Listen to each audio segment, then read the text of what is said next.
Viewer discretion is advised. I've seen what lifelong resentment does to people in their relationships with others. I've seen it kill my closest family members. Mandate. Welcome to Mandate, where we navigate fresh perspectives and nothing is off the table. Tonight's guest is from TIMECODES. Yes, I said guests. We have two guests tonight, and they just started their first year in studies in terms of university. And one is studying at currently at AUT, studying law. The other one is will be leaving our shores probably in the following week. Yeah, and so about a week. And so he's going to Yale University out in the USA. And so these are amazing young men. They're just amazing men who are just looking to achieve some amazing accolades, but more so achieve some amazing feats in their respective fields as well. And so please put your hands together for the amazing Pauliasi, Bauleka, and Andre Faoso. Happy to be here. Thank you. My lord, love usos. Hey, I guess just start the ball rolling as well. I guess to you, Andre, obviously you got to Yale, and so obviously it's been a crazy bit of a whirlwind for several months, and so you're leaving next week. And so, bro, tell us how everything's panned out, but also your emotions and the feelings as to leaving there, and also the family and all that kind of stuff. So tell us, just how you've been, bro. I think that's a lot to unpack, because I think it's kind of been a whole thing of, we're about 3-4 months since I found out that I got in. And so now everything that was kind of inevitable that I've been planning for is now coming into place. Sold my car last week, which was the first goodbye, and I was quite sad about that. Resigned from work last week of work this week. And also, saying goodbye to friends as well. And I'm organising, just trying to fit in time for all the people that are so important to me that I want to say goodbye to.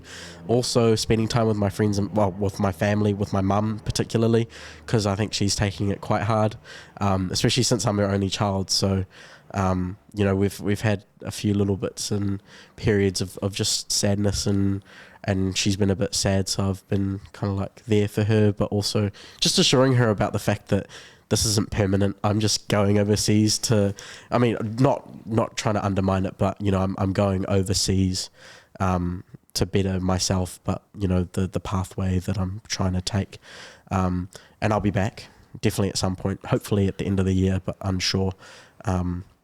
It's just been a lot. I don't think I've fully had the chance to process my emotions, just because I've been kind of in that whole sphere of just overcoming all the practicalities of it. I haven't even started packing yet. I've been having to go to the doctor's appointments, because part of my scholarship is health insurance, because that's such a big expensive thing in America. So really blessed to have the health insurance, but they need every single little bit of health information about me. So just going to and forth from the doctors. Had to get a blood test this morning, because they need to test me for all these diseases that I might have. Not saying I have them, I should be fine, but they're so precautionary. So just those little bits and pieces, even finishing work this week. So I think next week, a little bit of rest before I leave. Spend time with all the close people that are very important to me, and then from there it'll be time to leave. Yeah, it seems just really surreal in terms of the whole thing that's happened in terms of Yale. Yeah. And so, bro, just because I forgot to mention, you obviously doing a Bachelor of Arts, Political Science and Sociology. Yep. Yeah. And so is that kind of, because I know you did working on radio as well, and also kind of journalism, all that kind of stuff. Yeah, it's been a total juggling act. To be fair, this past 3-4 months, I feel like I haven't really had chance to stop, because I continued with AUT for the semester. I was doing a Bachelor of Communications, and I would have majored in journalism if I stayed. So I finished off that semester, aced it as well, which was great. Also had work. I work at Hallenstein's on the side. Also work with other organisations and groups, UN Youth particularly, and also at 95 BFM as a producer and a host on the news side of the station. And that was a really, really exciting opportunity that I had. like, you know, within 6 weeks of joining that radio station, I had my own show. So it was just great. And from there I was kind of able to take on like this editorial director role and kind of bring all these different stories and ideas into my reporting. And, you know, throughout the past few months, I've been able to talk about things that are important to me, and those that are around me. And I think that would engage my audience. So that's kind of been like one other important part of what I've been doing recently. Plus, you know, all the amazing people that I've met over the past few months as well with all I've done. And yeah, it's just been crazy and like nonstop. And some points it feels like a movie. Sometimes I want to pull my hair out just because like everything kind of piles on.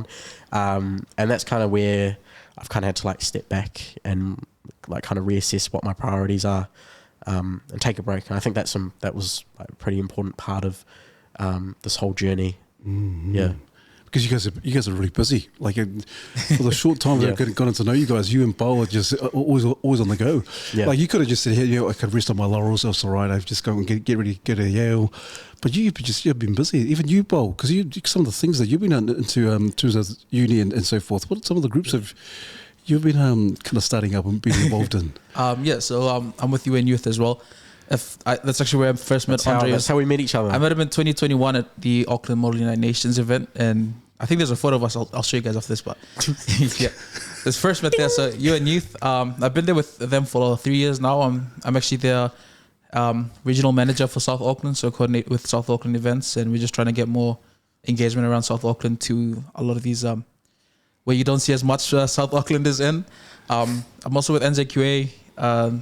One of the NCA champions, so we pretty much do workshops around communities, educating Pacific communities around NCA, the shortcuts they can take. And just one of our mottos is ensuring Pacifica learner success. And I'm also with New Zealand International Students Association. I joined the pastoral care team earlier this year.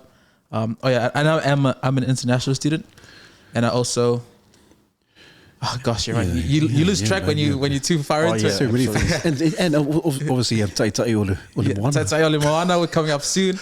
UN Youth, NZISA, NZQA. I recently started with AUT. I'm a research assistant with them, and I'm also started as a international student experience representative. And that's all I can remember right now. But yeah, but it's been heavy trying to navigate everything and just resonating with what Andre said. Like, I'm not going to America, but it's having to balance everything, finding time for everyone, and just also finding time for yourself amongst all their work. And it can get difficult, but it's like... Yeah, but how do you guys balance that? Because I know you guys are obviously very busy. So how do you guys kind of balance all that, or the kind of juggling act in terms of first year study in university? Obviously you go to Yale, Andre, and so what do you guys do to kind of keep yourselves sane and keep yourselves kind of like mentally, you know, well and just in good stead? Well, I guess the first thing to say is sometimes you can't balance it all. So like, you know, last week, for example, I got a bit sick. And, you know, at that point I had to kind of step back and be like, oh, you know, I actually need to rest because my body is, you know, not going to be able to get out of bed and actually function. So first step was to take sick leave, which was actually nice because, you know, I haven't taken any sick leave and I'm resigning anyways, so it was fine. I also had to, you know, step back from the radio station for the week, and kind of also tell my friends and family that I wasn't, you know, in a state to do anything. And so it was actually like a good little period of respite for me as well, because it gave me a chance to reflect just on the fact that, you know, I've been full on and maybe I do actually deserve a bit of rest besides the fact that I'm sick. So I think, you know, on top of, you know, realizing that, you know, there are so many things that we need to balance, it's also listening to yourself and how you feel and actually knowing that there are times where you do need to step back, and that's totally okay. And you just need to use those supports that are behind the things that you do in order to just keep functioning and keep going. Because if you keep going, even when you can't, you're going to crash. And I've learnt that as well. And, you know, in terms of balancing what I've been doing this year, calendars have been important. Communicating, even though that's a work in progress. I think communicating is especially is something that I'm still continuing to learn, especially with friends and family, in terms of what I'm doing, because sometimes like I can just be so flat tack that I'm just, you know, I have my blinkers on and I don't know, you know, like what's around me or who I need to tell about what I'm doing. It can be just as simple as like, I can be to my mum one evening, oh, I'm going to this, and she's like, hey, you never told me that you were going out. Where are you going? And I'm just like, well, I thought I told you. Nope. And at that point it's just like, oh, well, I have to go. So that's been like something that I've worked on throughout the year. And how else do I balance it? I think periods of rest as well is an important part for me. So I always try to like find like just spots in my week where I can do things that I want to do. And those kind of just revolve around being at home or spending time with friends and family, spending time with my little dog, because I love him to bits and I'm going to miss him heaps when I'm gone. And also just spending time with myself is another important part, because I think, you know, social recharge is such an important part of especially being a young person today. You know, it's a very hyper socialized environment, so you're just around people all the time, so you just need time to rest sometimes, because otherwise you're going to start like branching out, like lashing out at people when they get something wrong. On the side eye. Oh yeah, absolutely. On uni campus, like if you're just not in the mood, you're just, nah, I don't want to talk to you. Turn your head the other way, don't look, turn your music up when they're trying to call you. Yeah. So what about you, Paul? Do you do the same thing? Are you totally different in terms of how you balance everything that you're doing? Yeah, no, I don't communicate when I'm tired or when I'm trying to balance everything. I actually shut myself out. So if you see me around uni when I'm walking the city, my headphones are in. I don't like to talk to anyone. If I see anyone I know, I don't know you right now. I think, and for me, that's how I am. But you know, each to their own. Everyone's unconventional. Like, I take my time going places. I wake up early in the morning just to get ready to go to school. But in terms of balancing, it's just, you know, everyone has their own thing. For me, it's taking my time with it. Even if I have to leave earlier, it's processing it, taking the time to go through it all.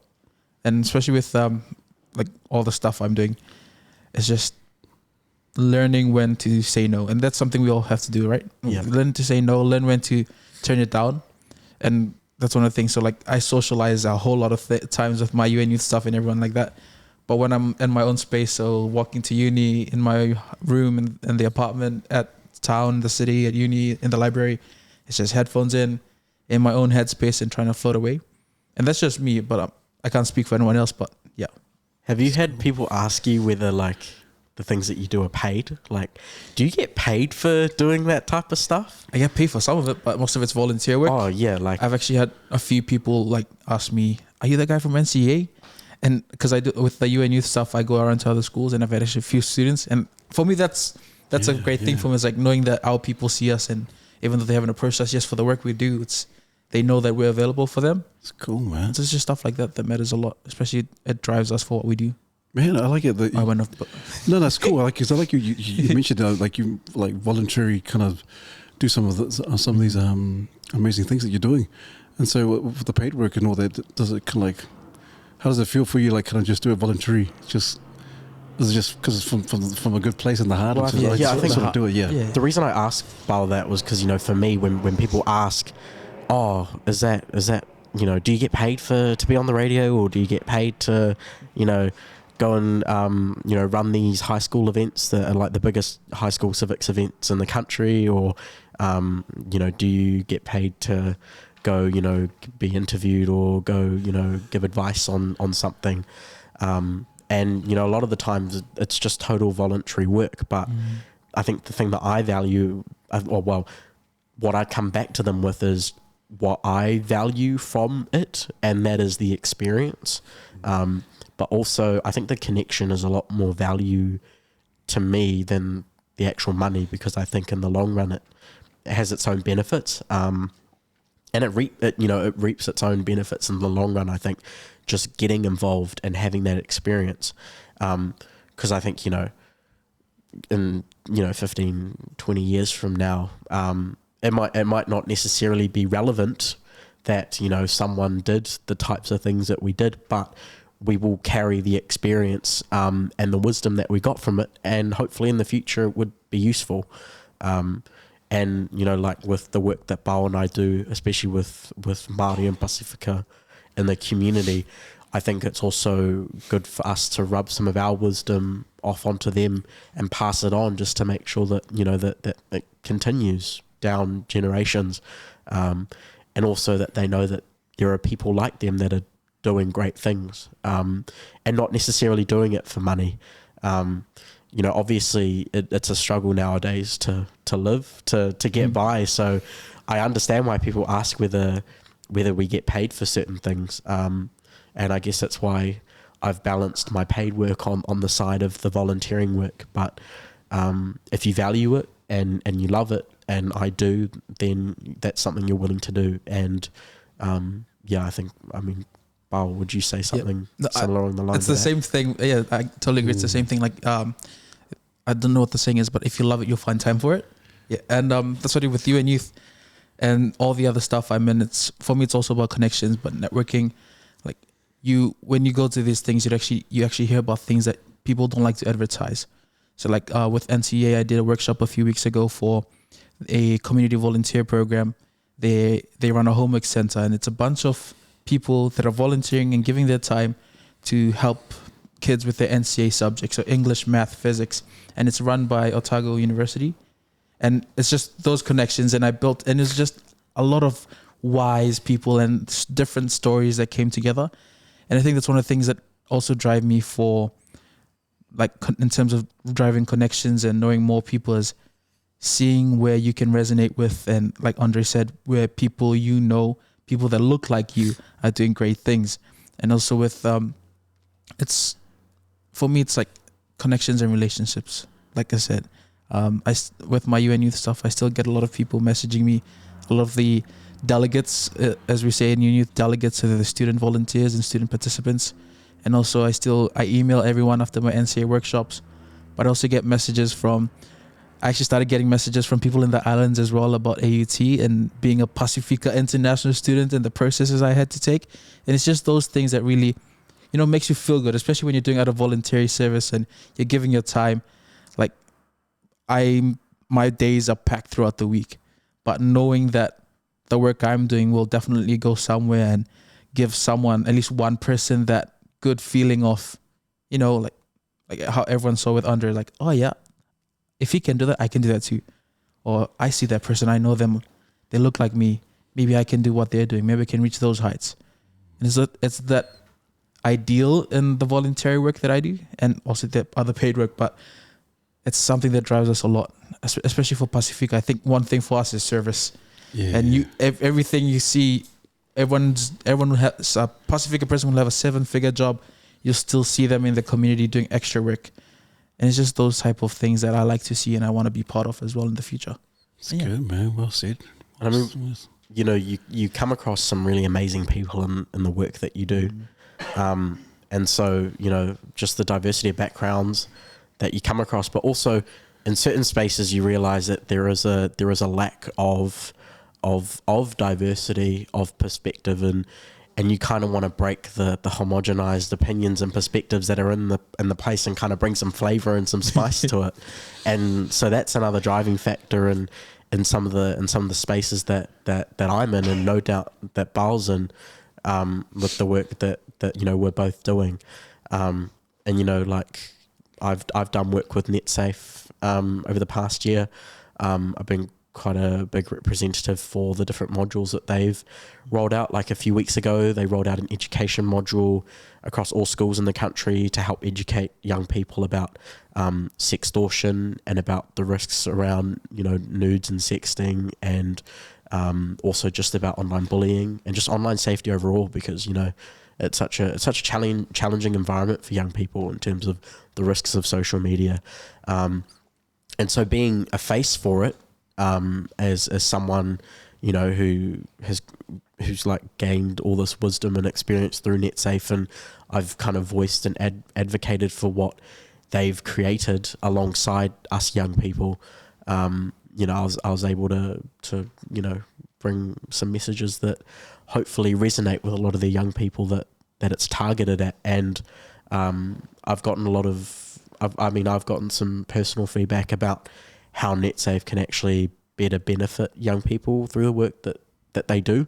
And, you know, in instances like that, and even in UN Youth as well, I think, you know, I've received feedback on how they can do better.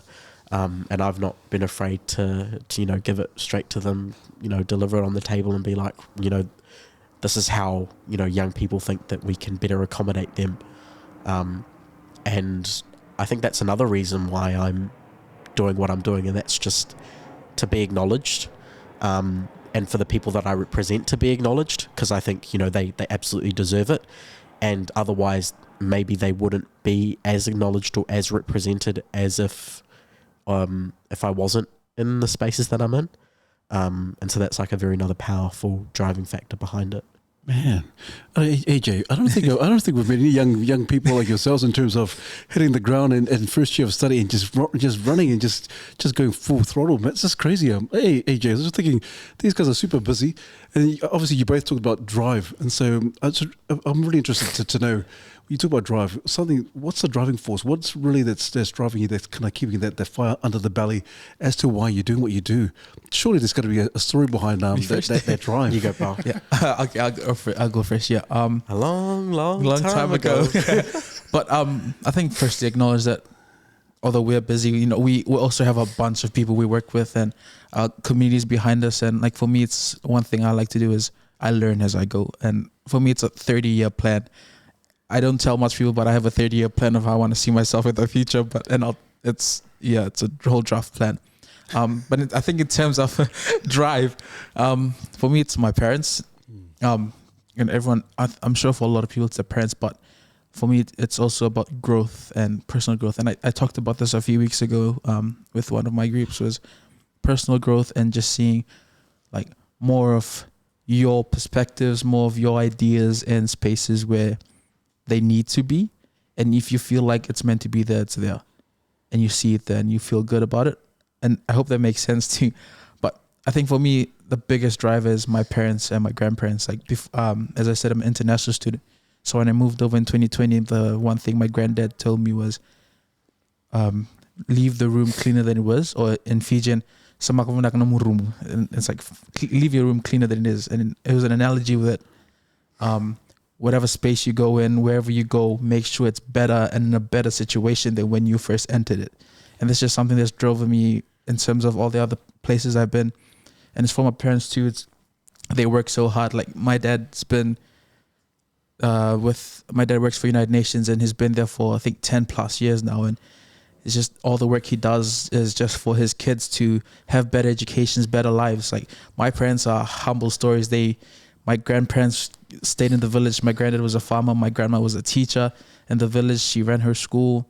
And then just as they were about to retire, they moved to the city to give their kids a better education. And now my dad's where he is and his siblings are all successful in their respective fields. Apologies.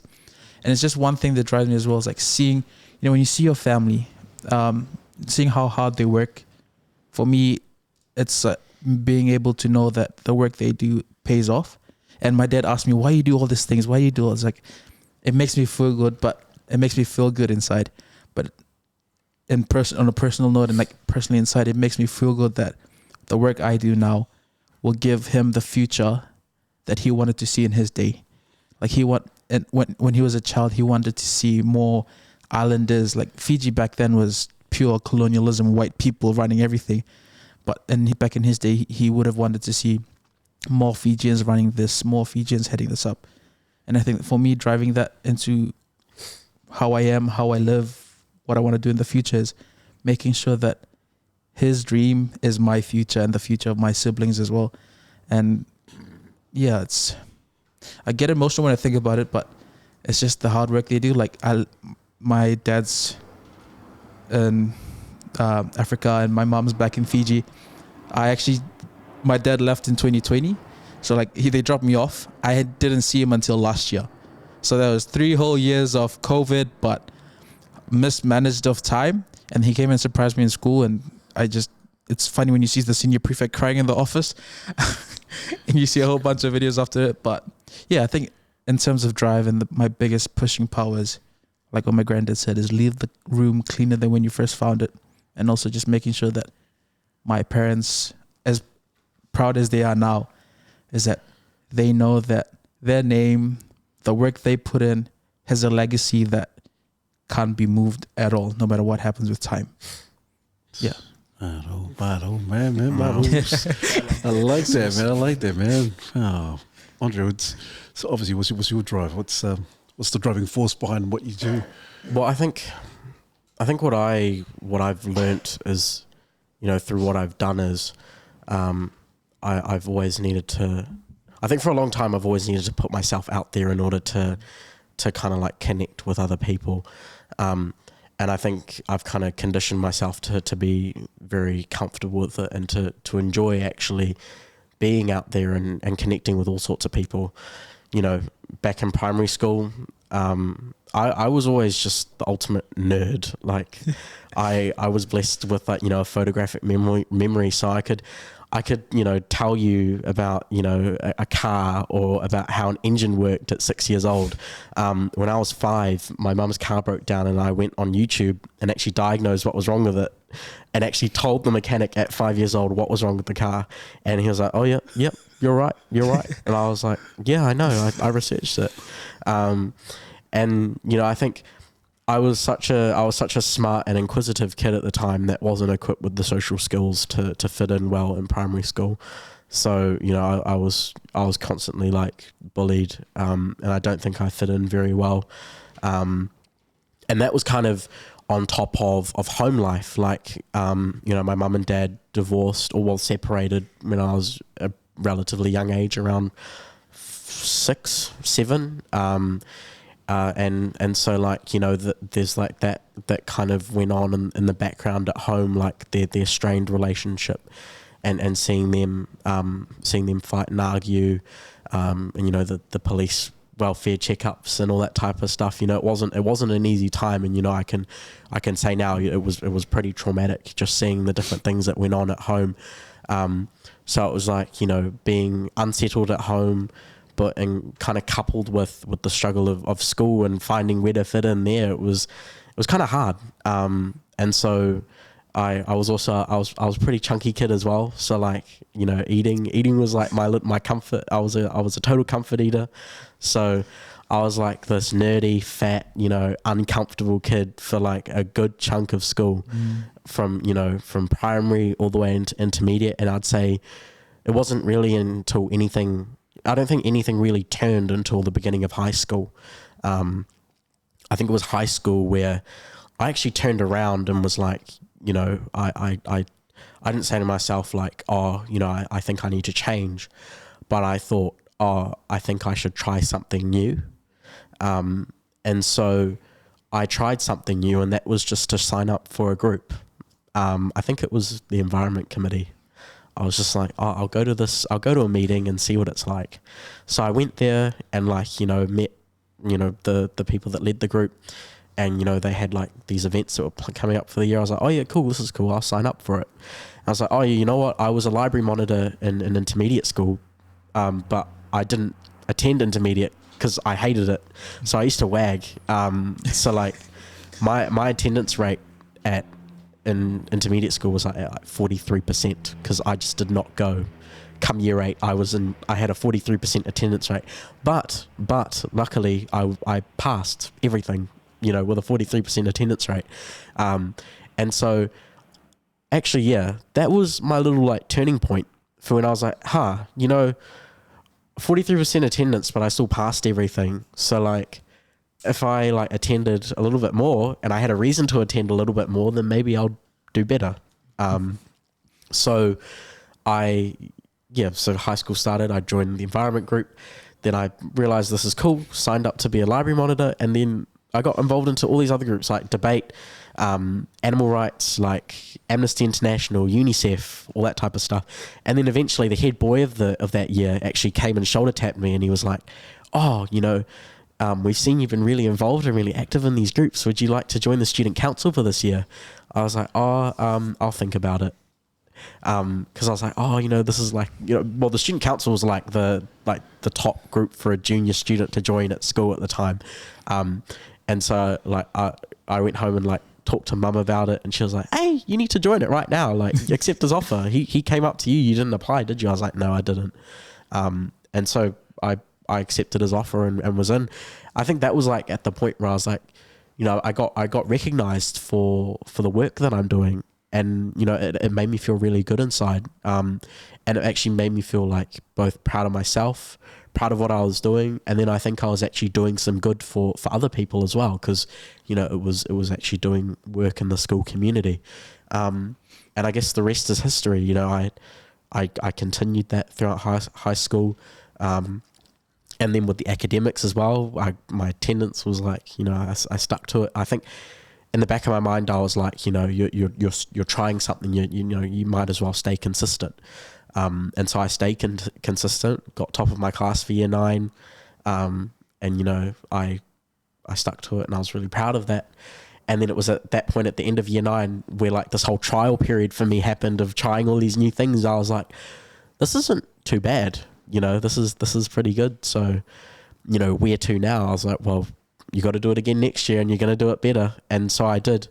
And I tried, and I think, I from then on, I just kept trying to better myself by setting like, little goals in my mind, and kind of ignoring the things behind me that kind of affected my background. Because I think, my little motto has always been, don't let the cracks in your path, turn into canyons that stop you from doing what you want to do.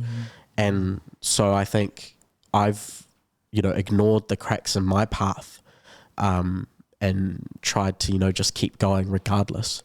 And I've always encouraged people to do the same, because I think that's super, super important, because if there's a goal and if there's something that you're trying to achieve, then don't let like anything try to stop you from doing that.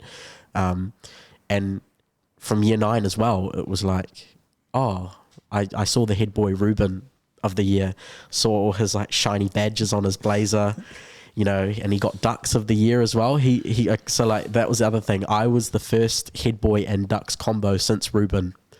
So, and he was the head boy in year 9 when I was at Rutherford. So, he people have asked who like started it, and I was like, I think I looked at Ruben, and I never really knew him personally, but I looked at Ruben and was like, it would be like cool to reach that, because he was what a head boy was meant to be for me, to be an inspiration for the students, and so he was kind of like a precedent for where I wanted to be in year 13, and so that was also like a kind of stencil behind how I got through high school as well. Not like consciously always like, oh yeah, this is what's going to make me head boy, or I don't think there was like any real intention behind what I was doing, behind like the genuine intention of actually just like doing it for out of the love for the experience, for the people, for the community, and so that was another like part about it. But yeah, like it's been absolutely humble beginnings. None of my parents didn't go to high school. Well, they went to high school. They didn't go to university. They didn't pursue it. My mum was disabled. Well, she's had a disability for the whole time that I've been alive. So don't come from riches either, because I was either a beneficiary child, or my mum's on ACC now. We've been through it. We've been through tough times, and so when I see other people that are going through hard times as well, I can totally empathize with that and understand where they come from, because despite where I am now, I totally remember where I was as a child, and I completely don't forget it. And I think it's worth acknowledging that a lot of what I went through as a child actually shapes me today. And I guess that's the other part about it is and this is like one thing that I encourage young people to think about is, are you going to let the hardships that you experienced as a child determine your outlook for the future, and how are you going to let it shape you? Like, are you are you going to see like, you know, an aggressive and violent home life turn you into a violent person that goes and bashes people for what you want? You know, and I totally could have become that. And so, you know, I'm blessed that and I'm lucky and I'm fortunate that I didn't become that person, that I didn't become that side. And I think part of that was also thanks to those people that stuck around me as a child and kind of kept me on the good track, and just tried to share the love that I needed. Because, you know, no doubt I felt loved as a child. I think despite the fact that there were those hardships, I never did not feel loved by those around me. And I think I'm very fortunate with that. And I think that's another thing that shaped the path. But yeah, I think, you know, young people should ask themselves, would you let the hardships that you went through as a child, how are you going to let it shape or influence what you want to do? Are you going to let it are you going to let it drive you into doing something good for yourself and those around you and your family and your future? Or are you going to go down the other track? And, you know, there is that level of accountability that each person has to take. But also it is a whole, you know, village raising the child thing as well. And what is nurturing that child inherently comes from the village, and the village that child was brought up in. So yeah, it's a big complicated thing, but it's something that I'm figuring out. It's day by day, you know. And I've had time to reflect and think about it, but yeah. Just the awareness and the perspective, definitely wise beyond your years. Yeah, but I think in both stories, really fascinating to see the importance of having someone in spaces so that you could see them. Yep. And acknowledging their place in your story, whether it was your dad in the UN or your grandfather's wisdom, being able to see that and acknowledge it and then carry it with you as part of your story. Absolutely amazing. And then similar with you in seeing Ruben as head boy. Yeah. Like seeing him and then literally you being able to be that yourself in your very own way, telling your very own story. Yeah. Honestly, I just think it's pretty cool. It kind of it makes me really hopeful for the upcoming generation, for my kids who are still really, really young.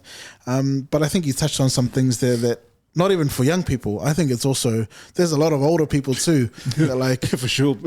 you know, we don't reflect enough, and it's like we still have a choice to make. Like we can still choose. It's not too late to choose. So I just think timeless wisdom, honestly, from both of you. So. I think belonging. People always try to find belonging in the spaces that they're in, and it's really how do you go about that? You know, some people will join a volunteering group. Some people will join a gang, unfortunately, and it's you know, fortunately or unfortunately, it's just, you know, how do we go about navigating finding a place, because that's honestly the human condition. It's to find a place with people that you can connect with, and so, you know, Bao and I are just cases of how we went about it, and you know, that goes with acknowledging the other ways that other people have gone about it, and that's totally relative to their backgrounds as well.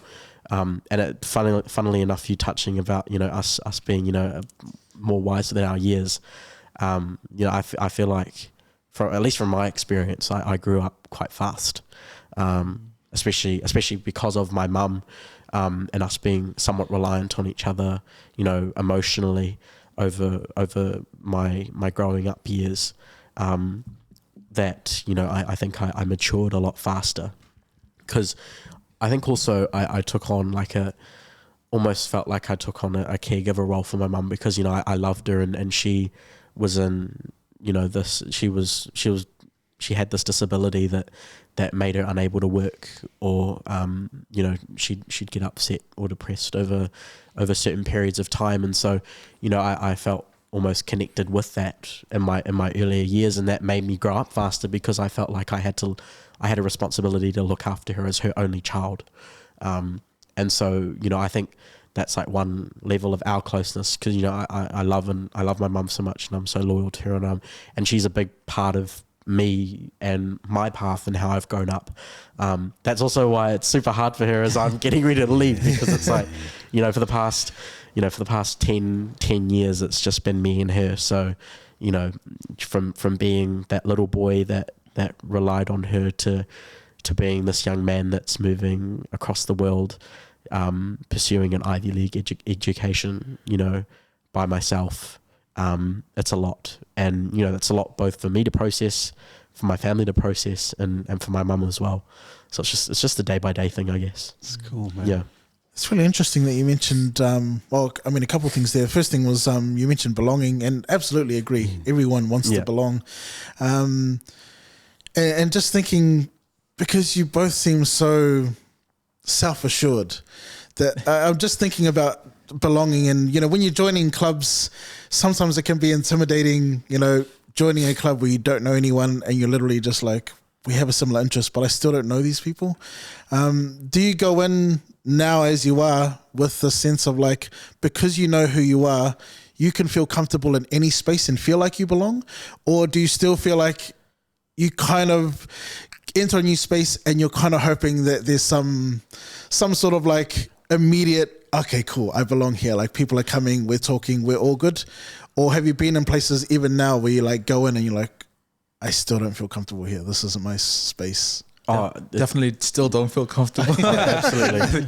It's like for me it's a moving journey. It's a moving block as we go along. Like in terms of like finding your belonging, everyone finds their community. Like Andre was saying earlier, wherever you end up, you're with people who relate to you, know what you've been through, know your lessons, and it's also what's the word? It's also, yeah, like I said, again, finding your community and your people. I think it's a slow journey. Like for me, with how I am now, if you talked to me in 2018, I would have shied away right away, or I would have turned into I would have had a panic attack trying to talk to you. Like you definitely, you grow up, you build yourself around the community that's around you. So like in terms of environment, if you're in a very, this is your leader, you listen to them type of environment, you sort of close yourself off. And then when you find your community of people that support you, encourage this kind of talanoa, and encourage you to be who you are, that's when you sort of make yourself comfortable and feel comfortable. But again, for everyone, for those ones that are able to just go into any space and make it their own, I applaud them. Like to be able to just go and meet this new person and act like you've been friends for like 15 years, that's a big trait in a person.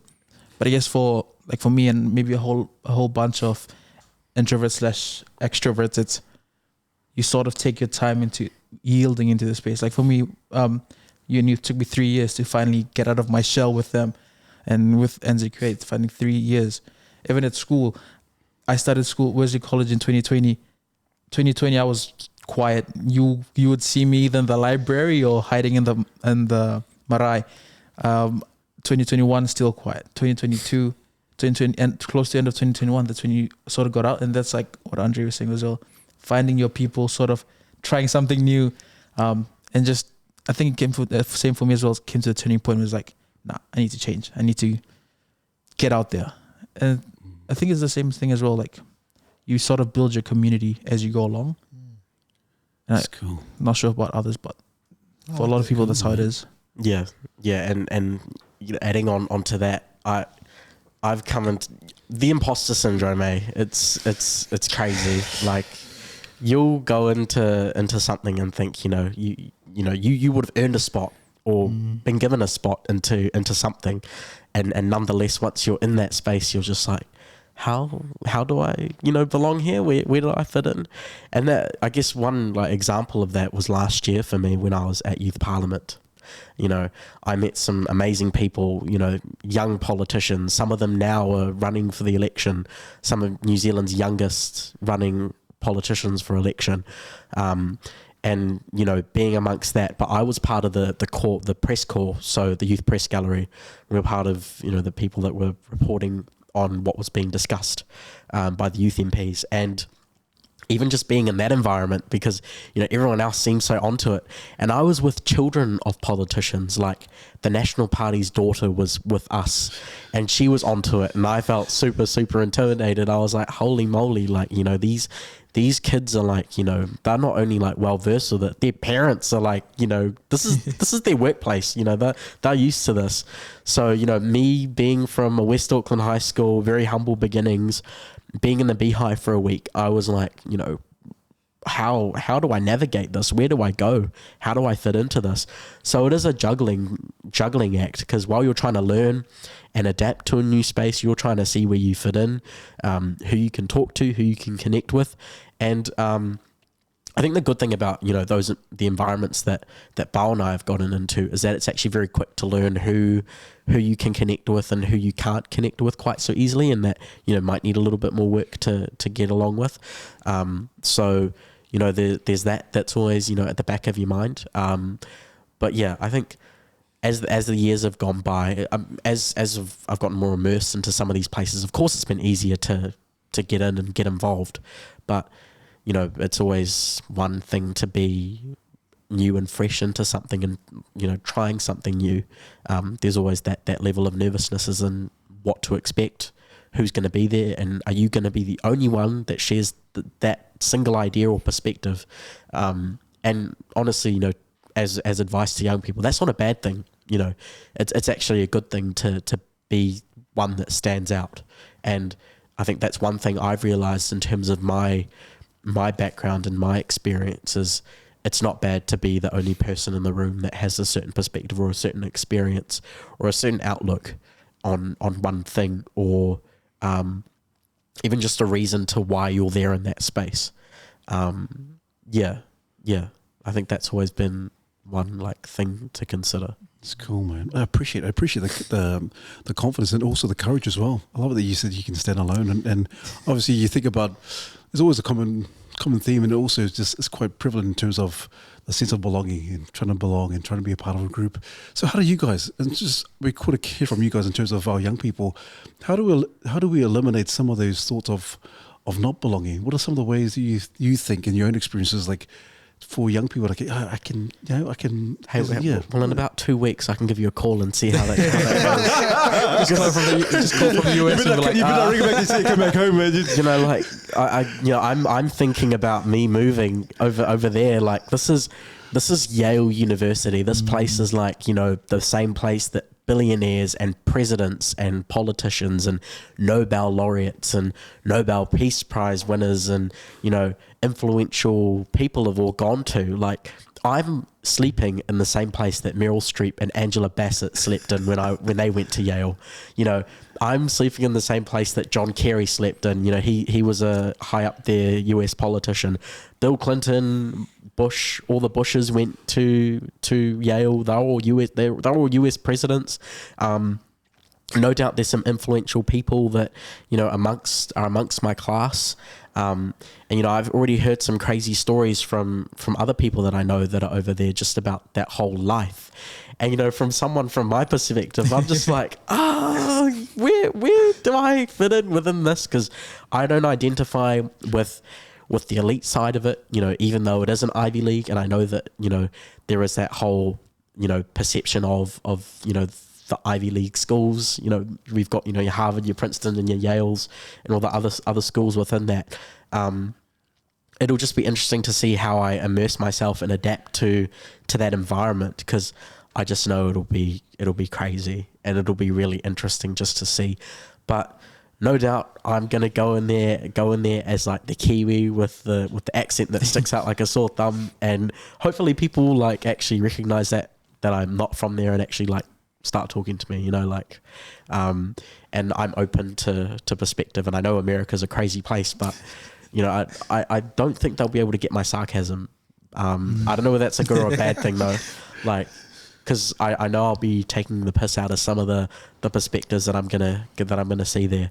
I hope I don't come across any Rory Gilmore's or anything, because the American TV characters that all go to Ivy Leagues, I can't stand them. I can't watch any of those shows, because I think if I come across any of those characters on campus, I'm dogging them, or I'm just ignoring them, or I'm in my head I'm just gonna be oh, you got to be kidding me, Those tucked in polos with the sweater vest around their neck. Yeah. Well, this is the place where they have cocktail mixes for all the groups, extracurricular groups at the end of the year, and it's all black tie events.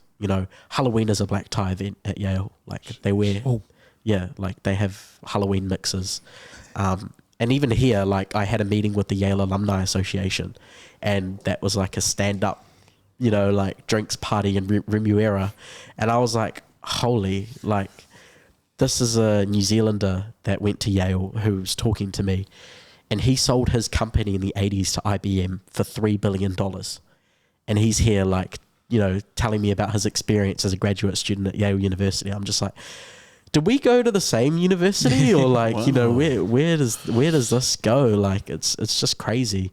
And I'm not even there yet. And I'm, hearing all these stories and kind of adapting myself and conditioning for myself for what I'm going to expect. But yeah, I'm open for it. And I guess it'll just be straight back to year 9 for me, because I'm going to have to like form new social groups, meet new people, and kind of navigate that space. But like I said before, with the whole volunteering thing, I didn't get paid for any of the experience, but I had that experience that I can take on with me. And so hopefully that will equip me with what I'm going to face when I'm there. It's awesome, bro. You belong there, bro. You belong there 100%, man. Absolutely. That's awesome. Well, you, Paul, because, what do you think some of the ways in terms of eliminating that, not that sense of not belonging in certain groups or certain activities? What do you do? Or what do you think? What do you suggest in terms of helping our young people? Yeah. I think for me, I pretty much grew up too fast as well. From home, pretty much I was the middle child, the oldest boy at the time, so pretty much side by side with my mom as well, and just having to take care of everything. I think in terms of like belonging, we're at the point where if you're not doing what that guy's doing, you're the outlier. You're not considered part of the group, part of the boys or one of the girls or however. And it's just, especially for us, I think it's back to, we hear it a lot as well, like, take your time, you have to find your people, but you also have to ask, where is your people? Like, where do I belong? Like, how do I find my belonging? And like, for me, it's like you guys touched base on earlier, is like knowing who we are. Like for me, I don't even know who I am yet. Like in terms of who I am, personal identity, what I want to do, what I want to become. I'm pretty much everywhere, everything all at once. And it's just trying to navigate those spaces. And it's like taking those lessons along, especially for youth right now. Like I'm not telling on like, this is my advice. Like this is my personal experience. It's just, you won't find everything sunshine and rainbows. That's the reality of it. And I'm 19 years old now, and I've gone through a lot of issues and tribulations that sort of are building me to where I am and where I want to be. But I think the biggest thing I would say is, if you are in a space where you feel like you belong, you have to assess whether or not you do see yourself in the future. Like, what did you feel like when you first entered that space? What did you feel like now that you're in that environment, now that you know the people, now that you know what's the behind the scenes stuff? Especially for our youth now, we easily get lost in everything. Like the trends of vaping and all this other stuff that's going on that causes controversy between each other. I'm just at the back watching everything happen. Like, did we not move away from this? Are we trying not to move away from this stereotype against Pacifica and all these spaces? And we are. And it's just, again, it's to the point where we still get sucked into it because that's all we ever get told. That's all we ever shown. That's all we ever labeled as. And I think the biggest thing for us now is sort of try and learn whatever it is, even if it's too difficult, is try and learn, figure out, find out the history of your people, the exact struggles they went through and what they did to overcome those. And we hear a lot of our grandparents with their stories, but we don't actually try to find any relativity there. And it is a big thing as well. Like, our grandparents have a lot of wisdom, our parents, and we hear them and we listen to them, but do we actually take it on? Like, do we actually listen to them? Like, a lot of friends I know, they have grandparents who are part of like the Dawn Raids, and the grandparents tell them off because these are people now, my friends now, they're on a path that their grandparents would not want them to take in the 80s when they were trying to fight for freedom and the right to stay in New Zealand. And I think there's the same thing now as well. It's like, we still get sucked into all of it, and we sort of get lost in the whole notion of, I'll find my place here and I'll have to force myself to like it because this is where everyone's going. I think for me personally, it's as much like Andre was saying, as much as you are going to be the 1% out, if you can see yourself taking it further, and if you know that it's a path that will definitely give a better result, go for it. Like right now with on a project where it's sort of like net safe, so it's like we're building a curriculum for Pacifica students, trying to an intervention into how we look at sexual and reproductive health. And it's like, it's not a taboo topic, but it's something that we don't like to talk about.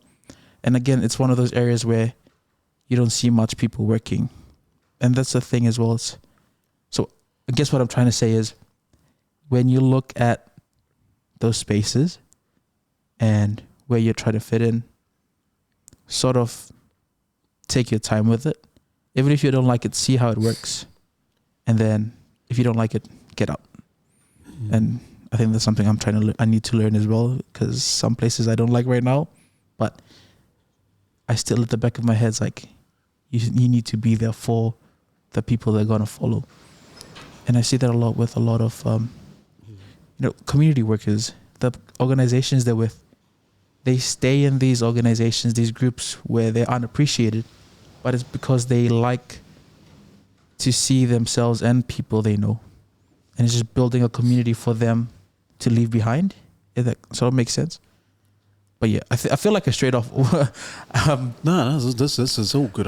But yeah, like, I get what you're saying. Like, just kind of, you got to kind of put yourself in that position and still stick in there and stay in there and for the betterment of the next generation and so forth. Mm-hmm. That's cool, man. And that's hard to do. And sometimes you gotta kind of stand on your own sometimes and be that person to kind of say, hey, I'm standing within the gap and say, hey, I'm here. I'll persist even during the hard times. For me, it's like this brought me back to like this time last year, because a few weeks ago, I was at the local cafe in Te Aratū Peninsula with my mum and my dog, and my old careers advisor at high school came up to me, and she gave me a hug and congratulated me and all that type of stuff. And she said to me, "Oh, I remember when you came to me asking me about the US universities, and I wasn't able to help you because I went to my careers office and asked, is there any like help that you guys can provide, because I'm really interested in applying to overseas universities," because they were helping with applying to New Zealand universities, but I was the first one that actually went up to them and actually asked them anything about it, and they were kind of perplexed. I was like, what? We don't know. And so that kind of was the rolling ball to starting this whole process of applying to the universities. And so I did take a path on my own, because I didn't have the means in order to get like specific admission support from like Crimson Education, even though I did get help from Crimson in the end, but it was a pretty indirect journey to get that support. Paul knows what I'm hinting at here, because he knows the story. Tell us the story. What was the story? Well, that's a lawsuit waiting to happen. You can't share it with you. Oh well, I mean, it was something that ought to come up, because it's such a strong part of my journey to where I am now. Like, Crimson said no to me in the beginning. They said to me, "Yeah, Andre, you've got the academics. We see like you got all excellences, and you were top year 12 scholar, because obviously end of year prize giving didn't happen at the time, but you're on a good trajectory there. You're head boy, and you've got all these solid extracurriculars, and like you've got true ambitions, and you've got a good grounding, but you can't afford it. So we don't know how we can help you." And I from that point on, I was like, "Oh, can I please like talk to someone higher up than you, like just instead of someone like because Crimson had phone operators that would call you and talk to you about what you had to offer, and about your what they call it, like eligibility." whether you were a good candidate, and that was like one side of it. Like, was I a good candidate for them to expend their support on? And so when they realised that I was a good candidate, but that I couldn't afford it because I was living with my mum. My mum was on ACC, and my dad wasn't really supporting us at the time either. So it was a juggle, and my mum couldn't just cough up $3,000-4,000 to get the support, and that was just for the support. That wasn't actually for like school fees or anything. So like that was like one part of it. So when I fully went at that point, my mum was actually angry about me applying to the US. She was like, "Oh yeah, like you want to leave me? You want to leave all your friends and family here? Fine, go do it." And so like I went fully bold and was like, "Oh yeah, you know what? I'm gonna do it and just see where I go, where it ends up." Because no harm in that, right? Seems scary because what happens if I actually get in? Well, here I am. But I just full sent it. Got Crimson, like spoke to the regional like New Zealand, Australia manager for Crimson because they're a global company, but based here in New Zealand. Spoke to them, and they said like, "Oh yeah, we'll be able to bring up a small scholarship package to support you." And so from then on, I got the support from Crimson. So that was like one hurdle, and then it was the whole application process, and that was like long. But I was pretty late into it though. Like the only reason that I actually got the support from them was because they considered me like a candidate that had already been onto it. Like they didn't need to tutor me on my schoolwork because I was already doing well, and they didn't need to tell me to join more groups because I already had all these extracurriculars. So in terms of that was fine, but it was actually just like harnessing everything that I'd done and my life experience up to that point and putting it into an application that would appeal to these universities. And so like on my list of universities that I applied to like Harvard, Stanford, Princeton, Yale, Columbia, Brown, all like real high elite institutions. No doubt they were like, "Oh, you're applying to like some very, very, hard reaching schools. So, it'll be a lot." Just for Yale itself, I wrote 8 essays all up by New Year's Day, which was when applications were due. I wrote 28 essays, on differing topics and questions. There's like the one main essay that you do, which is pretty short, around 650 words. But you have to like be very specific over the words that you do. Like my first draft, 2,500 words. By draft like 8, it was down to where it needed to be, and I was pretty happy with it. But at that point, I was like, "Oh, I just need to stop." And it was all remote as well because I was dealing with people from across the world. Like I had a tutor in India, and another one in Los Angeles, and another one in Hong Kong, and another one in Washington, DC. So on top of like meeting different time zones, balancing schoolwork, and then I got a job at the same time, that was a lot to navigate. So yeah, it was a lot of work. And, in terms of, being in a different path, like hinting to what Baul said, I had to kind of like go away from what was the norm. And the norm was just settling for uni here in New Zealand. But that was my backup. That was, I got the scholarship from AUT, and I got accepted into AUT to what I would have wanted to study. And that was my backup if I stayed. And so, I went against what other people were doing, and I tried this for myself, and I full sent it. And, I'm happy to say that I'm reaping the benefits of it. Even just, to say that I was interviewed I was interviewed for Princeton, I was interviewed for Stanford, and I was interviewed for Brown, and I was interviewed for Yale. And I got waitlisted into Columbia as well, but I decided to decline that offer just because Yale had given me such a generous scholarship. And so, that's like, it's just like those little bits of my path that I'm kind of remembering now as I talk, but it's kind of easy. That's like the other part. It's really easy to forget where you've gone and where you've come from. And so like, that's why, just in moments like this, it's really important to reflect, like, cause I can, there's like times when I'm like total down and out on myself, and I'm like, "Oh, you're just a piece of trash," honestly. Like, and you know, it's in those moments I kind of need to like shake myself and be like, hey, you know, like this is what you've done, you know, this is what you're doing. Where are you going, you know?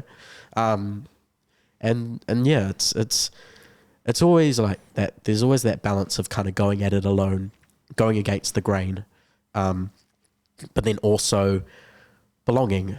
And it's that kind of like tightrope walk of like wanting to be with your people, but also wanting to do things for yourself. And sometimes what you want to do for yourself isn't what others are doing for themselves. And sometimes like what other people are doing is the same as, you know, what they're all doing. And you're just that one person that stands out. And that's not a bad thing. And that's what I really want to emphasize to young people. That's not a bad thing. You know, if you want to apply to the United States and study there, absolutely possible. Don't let the statistics, you know, get you down, because it can absolutely happen. 52,000 people applied to Yale last year and only 2,200 got in.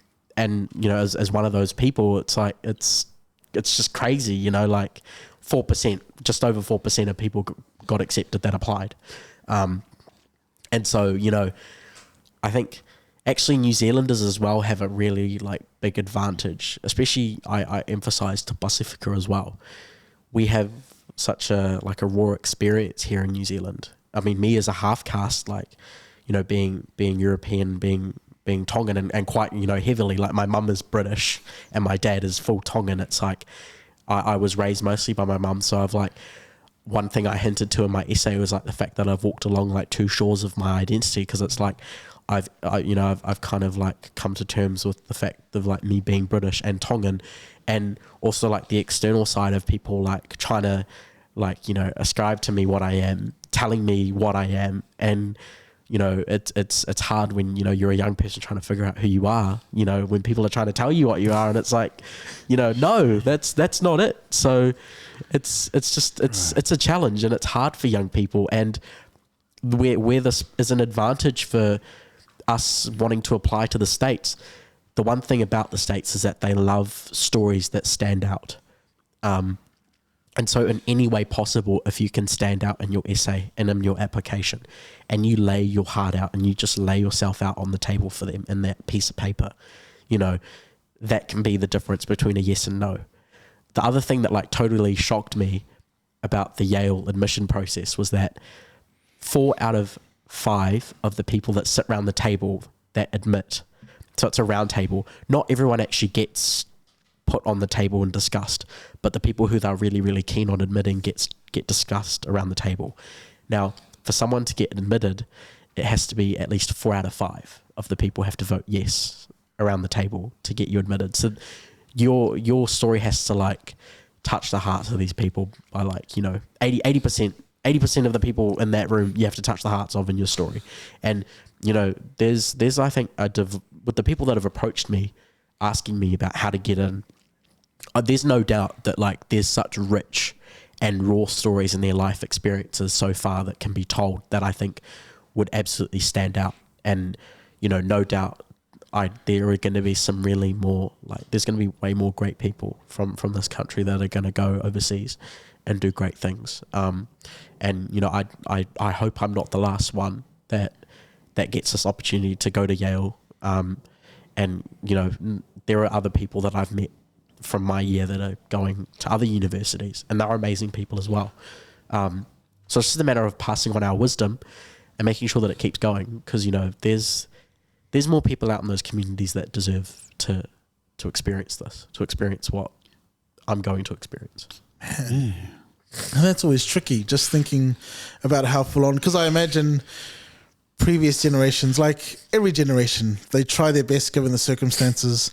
Sometimes in the midst of trying to pursue whatever ambition they have, it can be really hard to work towards that ambition and at the same time keep the door open and pass on the knowledge. Yeah. Like everyone, we all try our best to do that, but it's really hard to do, to juggle that sort of balance between giving back to the up and coming generation and going out there and doing it for yourself. Yeah. Really fascinating insight too, just in terms of the process of getting into Yale. So I mean, I like, just to sum that all up, don't take no for an answer. Like full send it and just see what happens. You know, like see what happens. Yeah, I like man. that. You know, there is, because who would have known if I like ignored my feelings at the time, and here I am like just sitting here wondering what happened if I applied.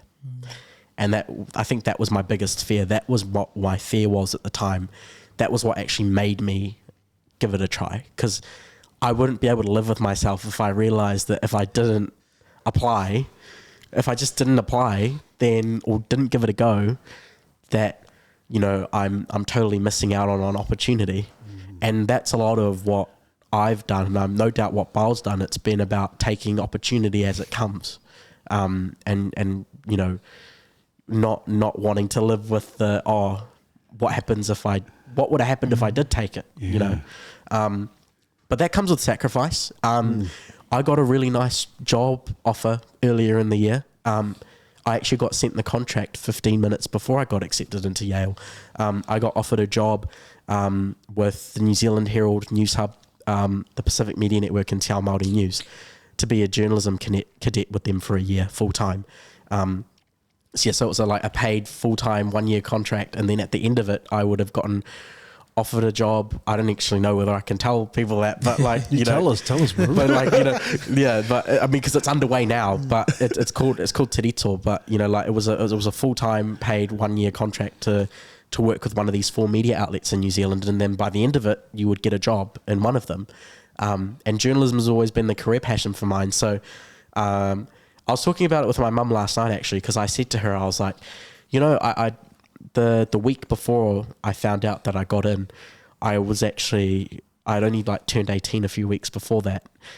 This is like back in March, and I'm like walking, like this is like 11 o'clock at night at the viaduct, and I'm like walking, and I call my mum at like 11:30 at night, and I'm like, Mum, you know, if I get that job, maybe I won't go to the States. And like at that point, she was like, oh really? Like, and she was like, oh, that's, you know, that's like a good, because I wanted to email them and tell them, like, I emailed, because I had an interview the night before, and I emailed them and I was like, I would be happy to stay in New Zealand and take this job offer instead of going to the United States. And this is a very lovely lady, Lois. She's a like a boss at NZME, very lovely lady, and I'm still in contact with her to this day. But she said to me in a responding email, she was like, thank you for that. You know, you sealed the deal when you were interviewed, so no doubt that you're going to get a position. But, you know, really think about what you're saying, you know, because you could, you know, deny an opportunity to go to an Ivy League. But it was all kind of hinged on the scholarship, because if I didn't get a full ride, I wouldn't be able to afford it, so I wouldn't go. And I did say to I do remember now, I said to my mum on the phone, I was like, I'd be able to live with myself if I can say I got accepted but didn't end up going just because I couldn't afford it. Would have been unfortunate, but in hindsight, it would have just been something that I would have to live with, because, you know, no money, couldn't afford it. And I wasn't willing to take on $750,000 in debt, because that's how much my 4-year degree is going to cost at Yale. It's going to cost around $750,000 to $800,000, and that's just money we don't have. So, you know, that's like selling a house. But yeah, like that was one opportunity I had to decline, as I had to, you know, face taking on this new opportunity. So yeah, there is sacrifice, and you know, when you're kind of got a lot of pimples on the face, got a lot of, like, I think I got a grey hair as well, like from over that period of time, like. But yeah, like it was a stressful time, and no doubt, you know, for other people who you know, it was just an extraordinary time too, because it's like I either go to university, I go to AUT, or I become a journalist, like a proper journalist with the New Zealand media, or I go to an Ivy League. Like it was like 3 like different options, and they all like were just crazy, you know, like contrasting them to one another. And so, you know, going back, that was just a really extraordinary time in my life. And I think reflecting now, it's just, you know, about sacrifice. It's about deciding what is best for you.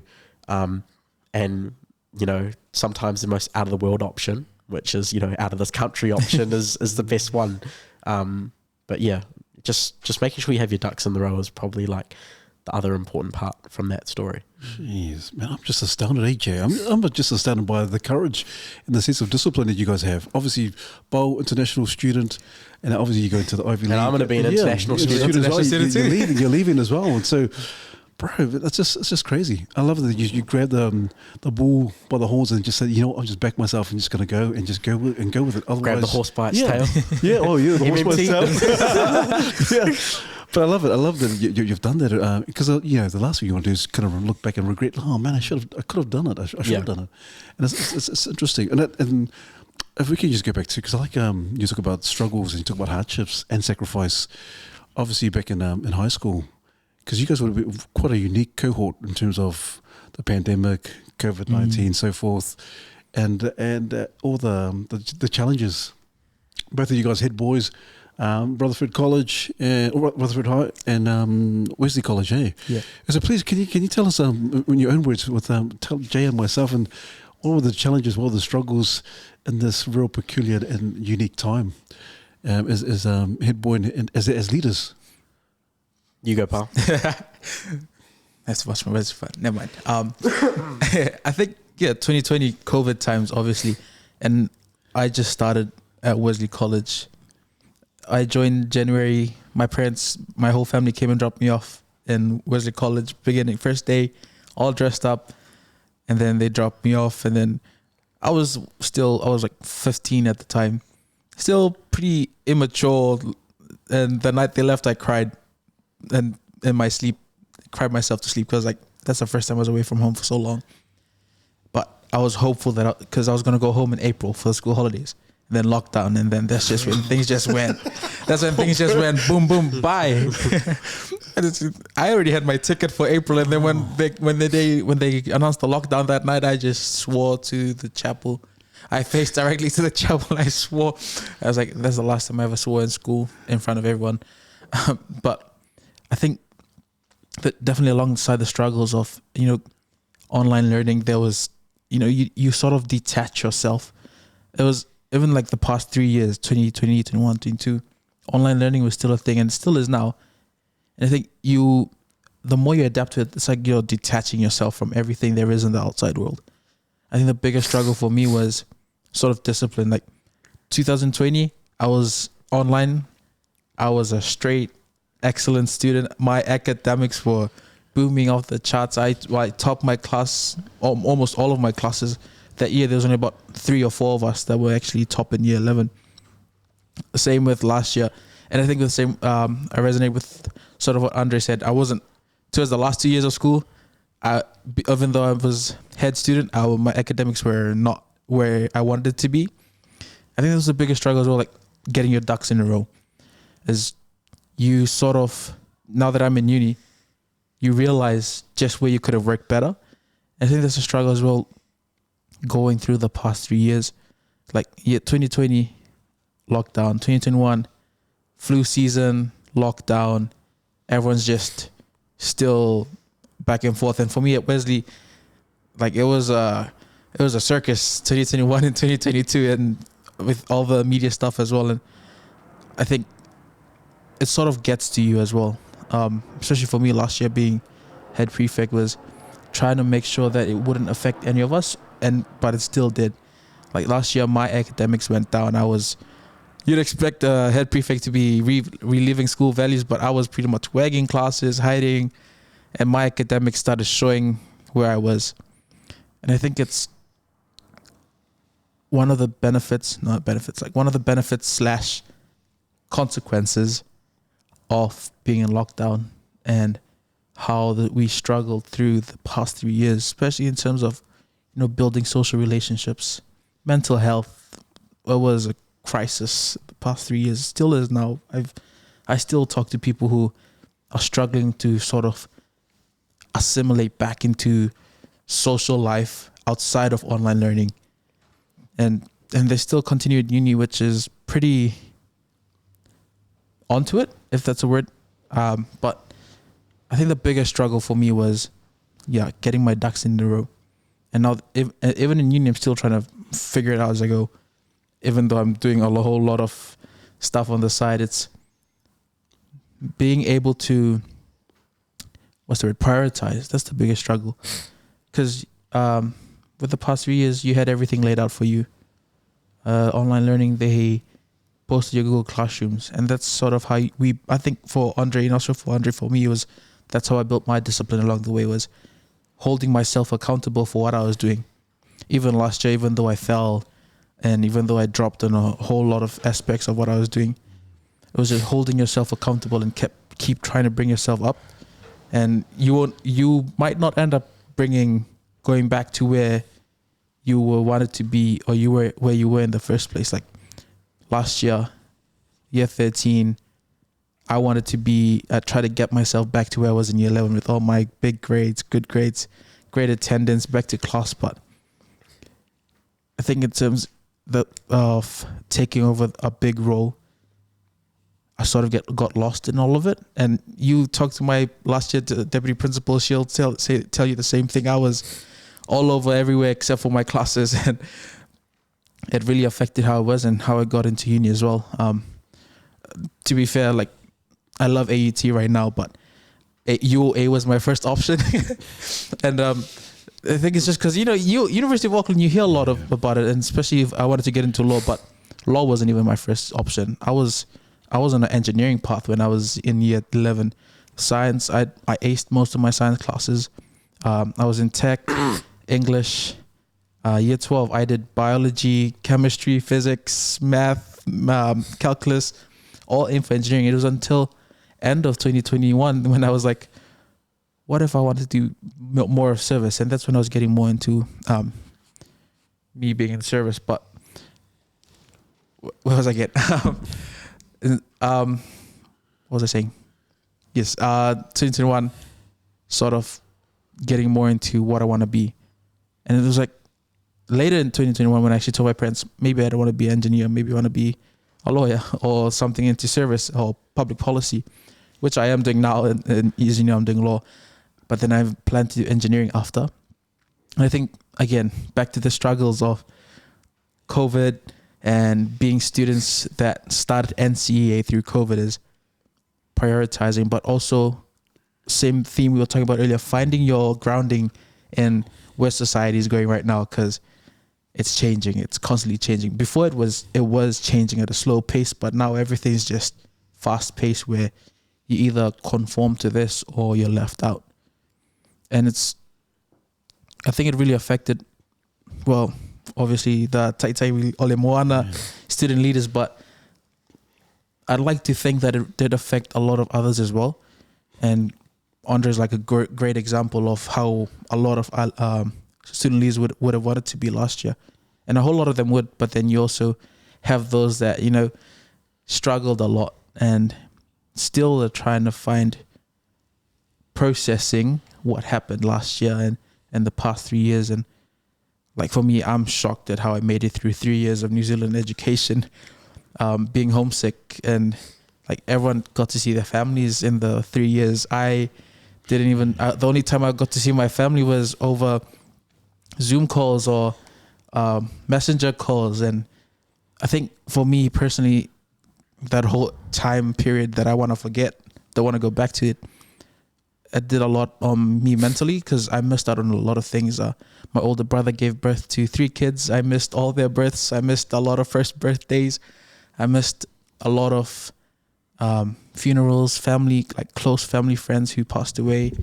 I missed my granddad's 74th birthday. He's moving on to 76 now, which is great because we all want to see him reach 80. And it's those things too, like COVID really did a lot on a whole lot of aspects of our lives: church, academics, social life. And I think we've come to the point where we want to forget it so much that we're just trying to get distracted by all of these things. And I think that's one of my guilty conscience at the back of my head as to why I'm doing all these things, is I do not want to be back in the place where I was so helpless that I couldn't be with people that I loved or people that I knew. And that's still what I am today. Like, I'm trying to find any excuse to go back to Fiji during the holidays. Like, especially now, like my granddad's getting old, and I just want to be more with family. Like my brothers, my nieces and nephews. My niece, she's turning 3 or 4 this year. My nephews are turning 2 and 1, and it's those times you don't want to miss, and it gets affected as well with your academics. Like you want to bring it back up, but then also like relationships, connections. It affects a lot, especially in the past 3 years. I think, and I think the biggest takeaway from that, for the past 3 years, and the biggest struggle for me was knowing, like, finding out how to get your family involved, whether it be, social life, academics, is tell people, as difficult as it can be, and we hear it a lot, like, tell people your struggles. It's all about coming out of that shell. A single word, be like, I need help.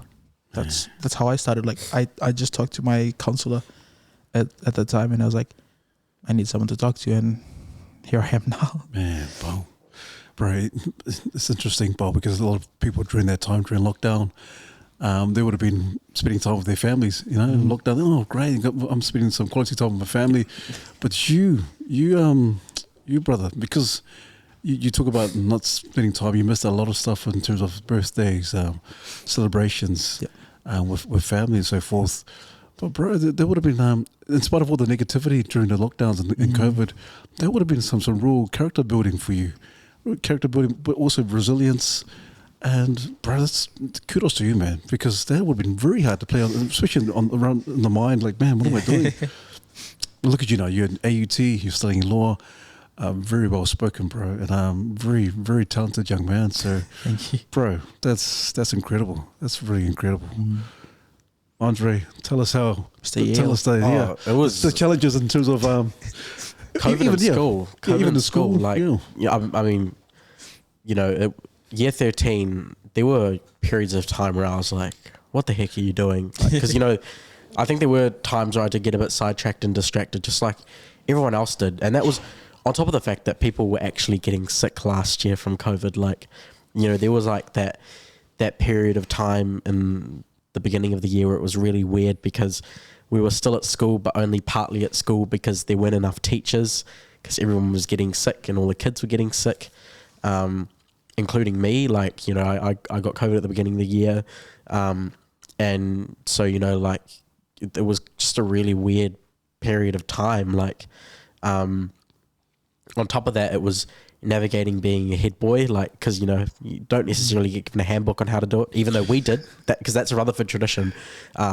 It's been given. We actually get given like a head boy book that's been passed on since like 2007. I've actually got to write my bit in it before I leave, so I'm actually going to work on that over the next week.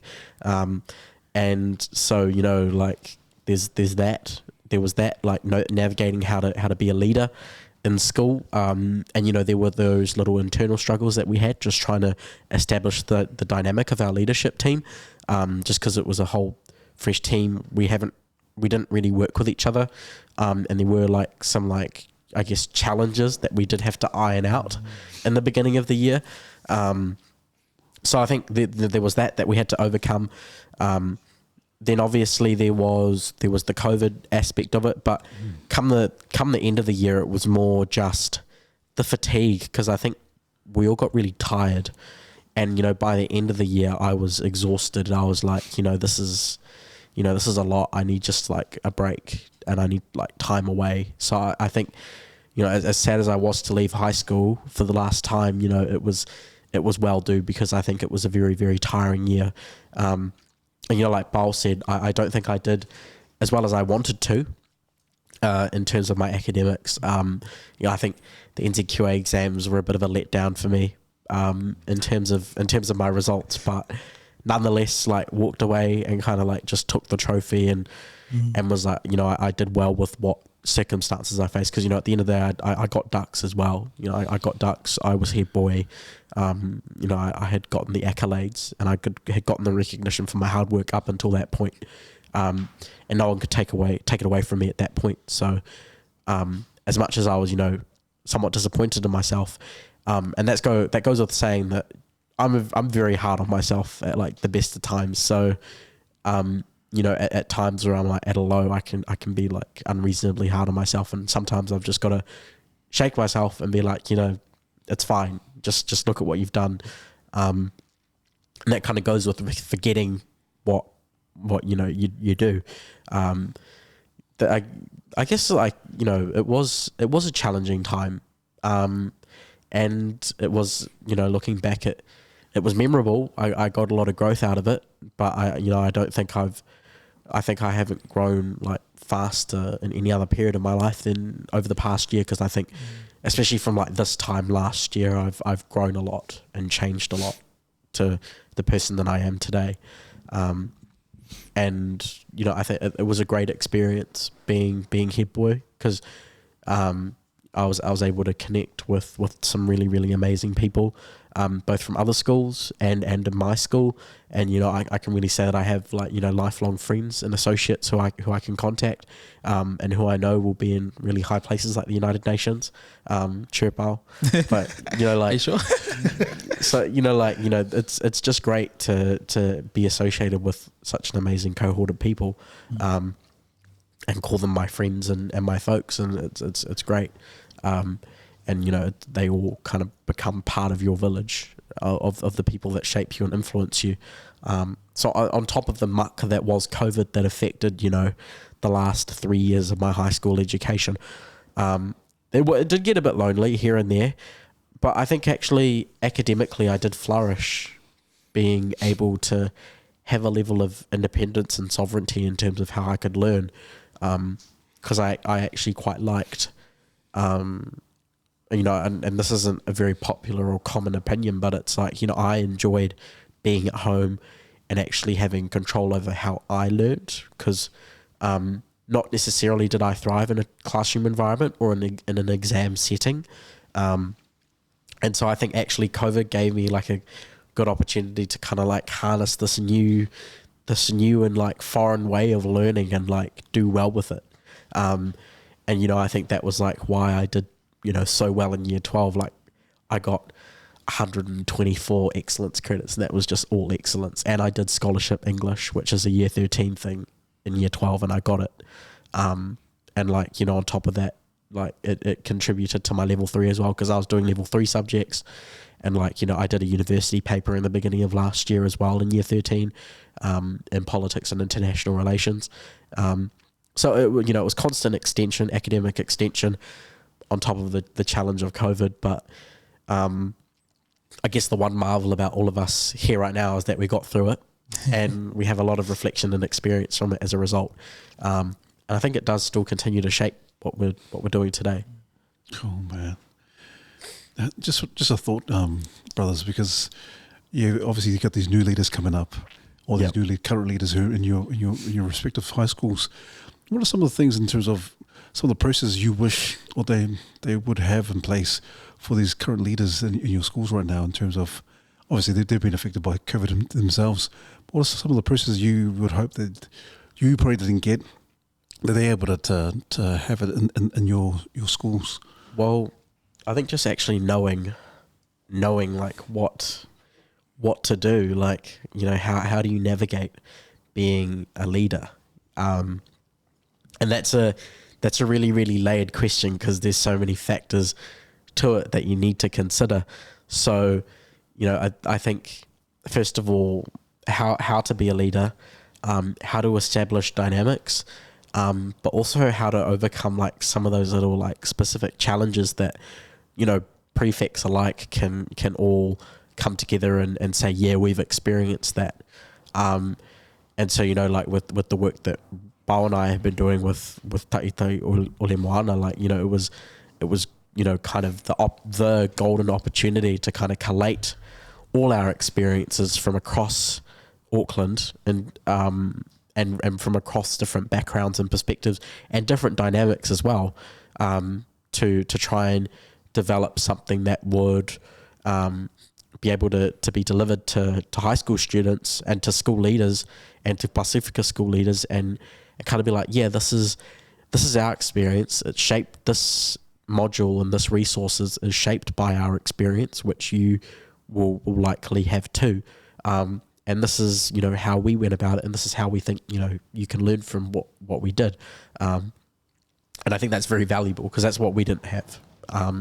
And so, you know, it's a great opportunity to deliver something that can be passed down and hopefully be held on to within the schools and within the communities that it gets delivered to. And hopefully it positively affects the prefects that it's delivered to in a way where they learn something from it, they can pass it down. I mean, we're a bit late into the year now, but hopefully, like I said, it gets passed down and becomes something that is the norm, that there is more of a clear-cut idea of what needs to be done, especially in challenging times and with the different scenarios that you might be faced with. Nice. Well, I think, good, man. I think it's definitely, like Andre was saying, there wasn't a clear guide on how to navigate leadership. And even though you had prefects, head boys, head girls, and definitely for us at Wesley, although we had prefects, head boys, head girls before us, we didn't really have like a soundboard on where we can bounce off leadership styles and experiences where we can learn from. And I think that's a good thing as well. With one thing I took away and one thing I wish was available when I was a prefect was how to navigate situations, because school, even though you're a prefect in school, the moment you get that badge, everyone just changes. Subconsciously, everyone just changes their views about you. They just put you into a spot where, oh, I'm not going to be friends with them anymore. I won't talk to them as much because they're prefect. And you wouldn't expect it, but there's way too much politics in the prefect role, and there's so much that happens that shouldn't even be happening for high school students that are meant to be developing their leadership, not taking on responsibilities that should be the responsibilities of adults. Like for me last year, it was a whole lot of making sure that whatever we were doing was being sort of on a right path, because I'm pretty sure we've all heard about what's been going with Wesley College and late 2021, 2022. For me last year, as senior prefect, my personal goal was making sure that these students, these juniors, they all knew that there was someone looking out for them, or that us as leaders, we developed ourselves to make sure that we could be where we are now was based off where they were when we were juniors. And it's sort of something that I wished, but for me it's different because like I was saying earlier, I started in year 11, so I didn't have the whole year 9, 10, 11, 12, 13 experience where I had to find myself within the school. I sort of just pushed myself in there. And especially in year 12 and 13, one thing I would love to see that we can see now is how to navigate the different aspects of being a student leader, and with Taʻitaʻi o Le Moana is the modules and the lessons we take from that. Maybe the prefects can apply it to everywhere in their life, like passing it on to someone. Like for another module is salu. For Fiji, salu is something you wear, and it's an analogy of you wear that leadership. You wear what you make of your leadership and what you build, and then you gift it to someone else when you go on. And it's I think that's one of the great aims with our Taʻitaʻi o Le Moana program is all these styles, the modules we built was something we went through ourselves. And with these definitely more prefects out there who are going through similar things. And second thing as well as conflict management. Like I said, school has way too much politics for prefects than there should be. And there's a lot of conflict management. There should be student and student, or staff and student.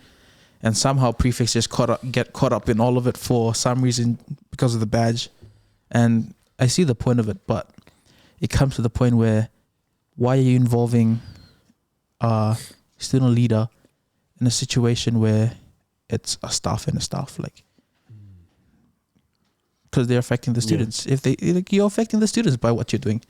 And yeah. We have our experiences. we have our experiences, and tell us, Bob. Because it'd be interesting to hear what was the most challenging incident as head boys and as leaders. What was the most challenging for you guys, and how did you guys overcome it? Oh, having my badge threatened, like to be taken off of me over something that I wasn't. I think that's a universal problem with a lot of prefects. Is they threaten you to take your badge, or there's a coup attempt to take you off your position. Yeah, so like being threatened for my position for something that I wasn't guilty of doing. you know, I don't want to fully go into detail on what it was, just because it involves like other people that are like still in like just a circle, but you know, like it was just a very contentious, conflicting issue that involved politics, just because there were people that were so close in the school leadership team, and it was unfortunate, but you know, it was just a matter of having no idea how to navigate that, you know, but you know what, like on the other side of it, looking back, it was pretty stupid. Like and it was all pretty childish type of stuff, but for some reason teachers love taking that stuff really, really seriously. So, you know, it's like, it's unfortunate, but it adds unnecessary stress to your school life, especially as a teenager trying to balance your grades, be a leader, and then have, you know, these teachers that are getting really, really upset over some really, really like mundane, weird, like little things like schoolyard fights, you know, getting really, really upset about that, and how it affects the school's image, you know, like it's crazy, because it's like, okay, me being 17 at the time, how the hell am I supposed to like fix that, you know? I've got the gold badge that says head boy on it. It doesn't say like fixer of problems, does it? It's not Bob the Builder. Like, and I did get $150 at the end of the year for being a head boy, but nowhere in like an employment contract did it say like you have to like fix the school, or like, you know, it did say you represent the ethos of the school, you know, but that doesn't mean, oh, is the ethos of the school to fix things that suddenly go wrong? Like, you know, that wasn't my job. But, you know, criticism was like one whole thing as well. So that's like one like level of our experience that we tried to layer into this. The side that I take in terms of, you know, the module that I'm delivering is about kind of integrating all the values and experience of the whole workshop from the other prefects, and kind of delivering like these situations or these scenarios that they may be faced with. And like no better than like Bao and I for like scenarios. So, you know, we can be pretty creative or just base them off of what we faced. Yeah. But you know, it is like one way I think that we can like, you know, create real positive balanoa over the situations that may be faced. And obviously we're more than halfway into the year now, so the prefects that we actually go with the work that we've done so far, they already may have stories of what they faced that they can come forth with and actually add it to the work that we've already done. And so, you know, that's the other thing. It's just about, you know, critiquing the whole experience, and critiquing the different experiences that are faced as well. Because, you know, it's forever changing, and there's always new issues. And, you know, I wonder now, like we had COVID last year, and now we've got, you know, endless strikes with teachers, you know, not being at school. We have climate change keeping us off the roads and stopping us from going to school. So it's like, honestly, who knows where it's going to go next year. Yeah, but that's just like one little bit of experience from our golden time. Wow, man. Good times. Man. Honestly, so fascinating to hear. And obviously, just for the record, so I'm a teacher. I teach at intermediate school out in Papakura. And it's, part of me is like, Tell them, Jay. Tell them. probably not the school that I'm working at now. Wink, wink. No, it's not. But there are a lot of politics around, like things like head boy, head girl, and you know, teachers do often get caught up on the smallest things. It's such a waste of time and resource. It frustrates me to no end, and so sometimes I think I love teaching. I love teaching the kids. I want to be able to influence curriculum one day, and I do things that to me make sense. I do things a little bit differently in my class, and that's cool. But it doesn't always get accepted by people who have an image to maintain to the public, and that frustrates me. All that sort of stuff, honestly, is to me personally, I just think there's a lot of pointless stuff that muddies the waters of education, and it's no wonder education is I feel like when you look at how other industries have evolved over time, and then you look at education, and it baffles me. And now that I'm in it, I understand why things move so slowly, but it frustrates me to no end. So I'm like, I got a scholarship for getting my degree, and I've got to teach like 6 years. And so my goal is like, I'm using these 6 years as my research years, so that when I finish, I'm like, go back to do further study. I want to start a business, and just like, it gets used a lot, but like, change, transform, whatever it is. But just, I want to change education one day, and hearing you guys voice some of these experiences, because it's, these experiences, you've lived it. And if you've both experienced it, you're not the only ones who have, clearly. So I just think it's really awesome to hear you guys talk about this stuff, and to know that you guys are able to help and talk to other leaders who are coming up and going through it. But it frustrates me, and hearing that, I'm like, man, it just lights a fire in me. Like, damn, I can't wait to just wipe this system. It's so annoying. Especially if you could get like bleach and just like, just zoop. just clean slate. Yeah, honestly. So just not whitewashed, because it's already whitewashed, but like just clean. Like it's not built well, clean. Just polish it. Out of curiosity, just because I've always had this idea that like, oh man, I want to be that teacher that really makes a difference and did things differently. And when you think about your own experiences, is there a teacher that you remember your really fond memories of, who did things a bit differently, and maybe you learned something from them that wasn't just English from the English teacher, but like some real nugget of like just life wisdom where you're like, I like that. You know what? I'm gonna take that. I think it was, she was my English teacher in year 13, and she was my media studies. Oh no, she was my English teacher in year 12 and my media studies teacher last year. And just besides her being my teacher, we would have like really, really just great like life conversations. And she's like this love. She's probably watching this now. Hi, Miss Batanzo. Hey, shout out. She's like this lovely like feminist woman who has like these like amazing perspectives, and like I think just from my world, she's like she was one of those teachers that really opened up your eyes to like just new things and new ideas. And I think like both that, I think that just that level of education, I think is so rich, just to have those types of conversations with someone who's so educated and so well versed within like the different topics that you're discussing. So I think, Miss Batanza was like one great shaper of my whole perspective, and I'm still in contact with her. I interviewed her for a uni assignment with AUT last semester, and funnily enough, that was about the teachers' strikes. And so like, just getting her whole like industry perspective, being part of the PPTA, and actually being in like the heart of a lot of the strikes, it's like, it was really eye-opening once again. And yeah, like, I think it's teachers like that which I think are very, very valuable for students. And also she always gave like other students a place to belong in the classroom as well. Like, I remember she'd always just bring other people who weren't even in her class, who were just wagging other classes into her class, and add them to her role. So like, like it was, she was just great, and made the whole experience quite enjoyable. Yeah.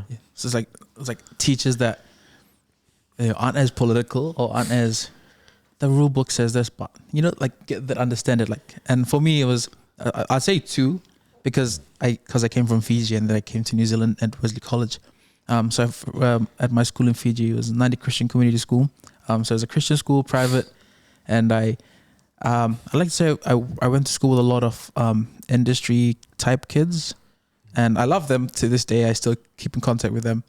I think the one teacher from there that really set me up in terms of how I was getting ready to move to New Zealand, but also how I still am today, is her name is Miss Rokolava. I'll probably send this after when this, I'll probably send it to her as well. But like, she's pretty much the same as Andre's teacher was. She always let me into a classroom. Like, I grew up with her. She was my teacher for like 3 different year levels, and then it came to the point where one year they moved us out, and she was teaching year 13s. I was in year 10 at the time. I was pretty much one of her year 13s because almost every other period I'll be in her classroom just sitting at her table and just doing my work there. And I always made up excuses just to see her. But for her, it was more academics. She really helped me bring up my academics, but also how I was personally. And so like she's a God-fearing woman who loves her kids. She practically adopted all her students. And she should be proud right now. Like she has students that are all over the world: US, UK, Fiji, New Zealand, Australia, Singapore. We're all spread out, and we're all telling her now, Miss, you should come visit us. Ma'am, you should come see us here. And she was the type of person. Still is the type of person, and I still keep in contact with her. She's the type of person who always treats you like you are. Like, you know, I love my teachers, but you know, sometimes teachers get too caught up in, you have to do your work, you have to do this. Like they don't see you for who you are and what struggles you go through personally and what experiences you've been with. And a lot of these teachers, when you tell them your personal stories, they actually take it and gossip with it with other teachers. And that was something that I saw as well when I came over. Is teacher staff rooms here, it's hot center. I'm not sure about you, but I feel so uncomfortable with stuff. I'm always in the class. The kids come, we hang out. Yeah, like it's those type of teachers that I loved, that I loved growing up with, and I really respect is those that treat you like you are a kid, or those that treat you like your age, and they bring themselves down to you. And Miss Rocco, she really made me the person that I was going into Wesley. And it's those lessons that I still take with me. Like we still keep in contact with her. She still checks in every now and then. When we go Fiji, we try to surprise her sometimes, and she's like a mom teacher. And that's her. And then when I came to New Zealand, I was pretty much a teacher's pet in my final 2 years, and anyone can actually confirm I was, of most of the teachers, I was a teacher's pet. But I think the two teachers that were in Wesley was my chemistry teacher at the time, Miss Vaike, and my careers teacher, Mrs. Fatialofa. And so Miss Fatialofa was like the aunt that always told you to come by, and she always made it pretty obvious that I was like her favorite student, because she'd call me out when I'm in classroom to come to her room, or she'd let me hide in her classroom when I didn't want to be anywhere, or when things got too heavy for me, she'd let me hide there. Miss Vaike was my chemistry teacher, year 12, year 13. Even though I didn't do well in her class, she still sort of treated us as we were students. And we all called her mom in year 12 and 13. And she took care of us. Like every time we came into classroom, still taught us curriculum. But she made it an environment where you're able to learn as you want to. And it's just, I think the one thing I took from both Miss Fatialofa and Miss Vaike was because they're parents as well. That's how they built their teaching styles, and it's something that really affected us, and for me as well. Those two ladies, those three women, Miss Rokolava, Miss Fatialofa, Miss Vaike, I think those are the three most influential ladies, apart from my mom. Those are the three most influential ladies in my education, and that have really built me up in terms of character. Yeah, I think, again, it comes back to how they treat you as you are. And by that, I mean, you tell them what you've been through, and then they sort of like die down. And you still keep in contact with them, with like Miss Vaike, love her to death. And we still call her mom to this day. I'm actually going to school next week, but you can cut that out. But yeah. We're leaving this. But yeah, I promised, because off topic, I wore a ball suit, a customized ball suit, and I gave her my coat. It's like this big fancy dress coat, custom made, and I promised it to her, so I'm gonna go drop it off to her next week because she said she loved it. So I think it's just little connections you built along the way, and that's how you have students who graduated 20 years on that still come to see the teacher. It's because that teacher made a big difference. As unknown as it is, that teacher made all the difference in how they function as a person. And yeah. That's cool. I'm happy that you've had some significant teachers that have been real positive. And we're quite fortunate. We're quite blessed that in our midst we have a teacher here. Yeah. Obviously, Jay is. I love that Jay is talking about implementing some positive change and transformation in our schools. And but just I need to ask you guys, what's the one thing when it's all said and done, when you've finished your degrees, whether you guys want to carry on with your masters or your PhDs and so forth. What's the one hope? What's the one hope and the legacy that you want to implement and transform in terms of you as an individual, but also in terms of making change in the world? Andre. Me? All right. Sorry, I was just like halfway through a yawn. But yeah, I think that's a hard question to answer because I don't even know like where I'm going to be just after I graduate. I'm tossing and turning on whether I want to actually do law, maybe, like, because that's always been like one alley I've been interested in. I've been asked whether I've wanted to get into politics. Undecided, unsure. I don't think that I'm well rounded enough. Well, I'm not personally able to get involved in politics just because of the nature of it, and I think I'm better off I'm better off stirring the pot as a journalist than I am stirring a pot as a politician, because if you stir the pot as a politician, you lose your job. So like, just as an example of recent events. But, it's my legacy, I hope, is one that is meaningful in terms of what other people can learn from it, from my background. And I hope they look at what they've learned about me through maybe this podcast, because I've shared stuff on here that I haven't shared in other news interviews because they haven't really given me the opportunity to answer that. It's always been very like superficial with the whole interest of me getting into Yale, but not the background behind it. And so it's great for me to actually have the opportunity to share that. So like, yeah, I think just I want someone to get meaning out of my experience and my past, and hopefully, stencil what they want to do, stencil their legacy, stencil their path, stencil what they want to do. I don't fully know what my legacy actually means or what I like fully will be, but I hope that it is success. I've been told by a Yale alum from New Zealand that going to where I'm going doesn't guarantee you success, but it means you won't fail. So I guess like that's kind of where I'm at the moment. It's kind of like, what is my success? What does that look like? Because, on the one hand, there is that dream where, I live in New York City. I own like this beautiful apartment. I'm a journalist at, my dream media outlet, or I have my own show, and I get to talk about all the things that are important to the people that I'm delivering, my show to. And I get paid to do what I enjoy, or I get paid to do what I enjoy. So like, it's that whole thing. But yeah, like, yeah, I honestly don't know. It's like, I'm honestly like envisioning, because Yale was a dream, getting into an American university was a dream, but here I am, and it's reality. So honestly, owning a nice apartment in New York City and having my dream career maybe isn't quite so a dream, but maybe is only 4 or 5 years away once I graduate, and that's what I hope. But no doubt, I'll be back here in New Zealand at some point. Definitely over my degree while I study. But, I think it is worth acknowledging that New Zealand is a hard place for young people today.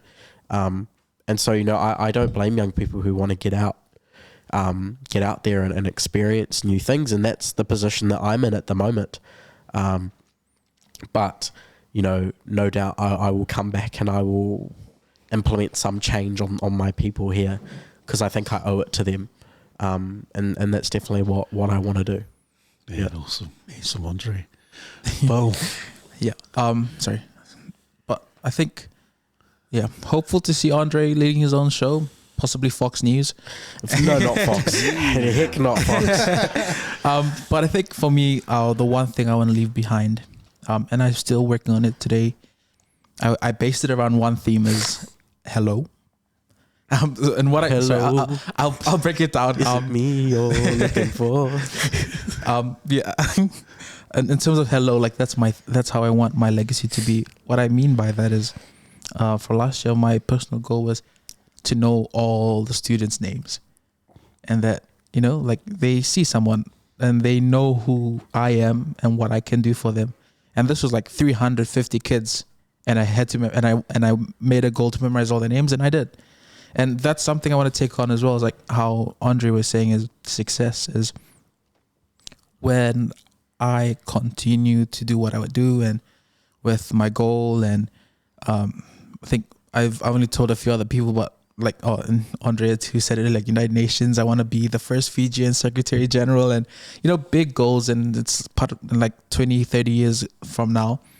And it's definitely like how it plays into the role is, again, hello, like the whole theme around it is people can just come talk to me when they can, or when they see me, not when I've got my headphones on in uni, but like when they see me out in public, when I'm doing what I do, or if they want to ask me about stuff I'm doing, then it's just a simple hello. Like, and the whole reason I talk about that is people think I want to get into politics, which I might be, but not back home in Fiji, because the reality of it, Fiji is still far behind in terms of politics, and that's a different topic. But I want, for me, and the legacy I want to leave behind is, as I go along, and I want to build the legacy, is people can always come to me and follow me, the work I do, and the people I'm with, and the connections I build, and they follow that as a,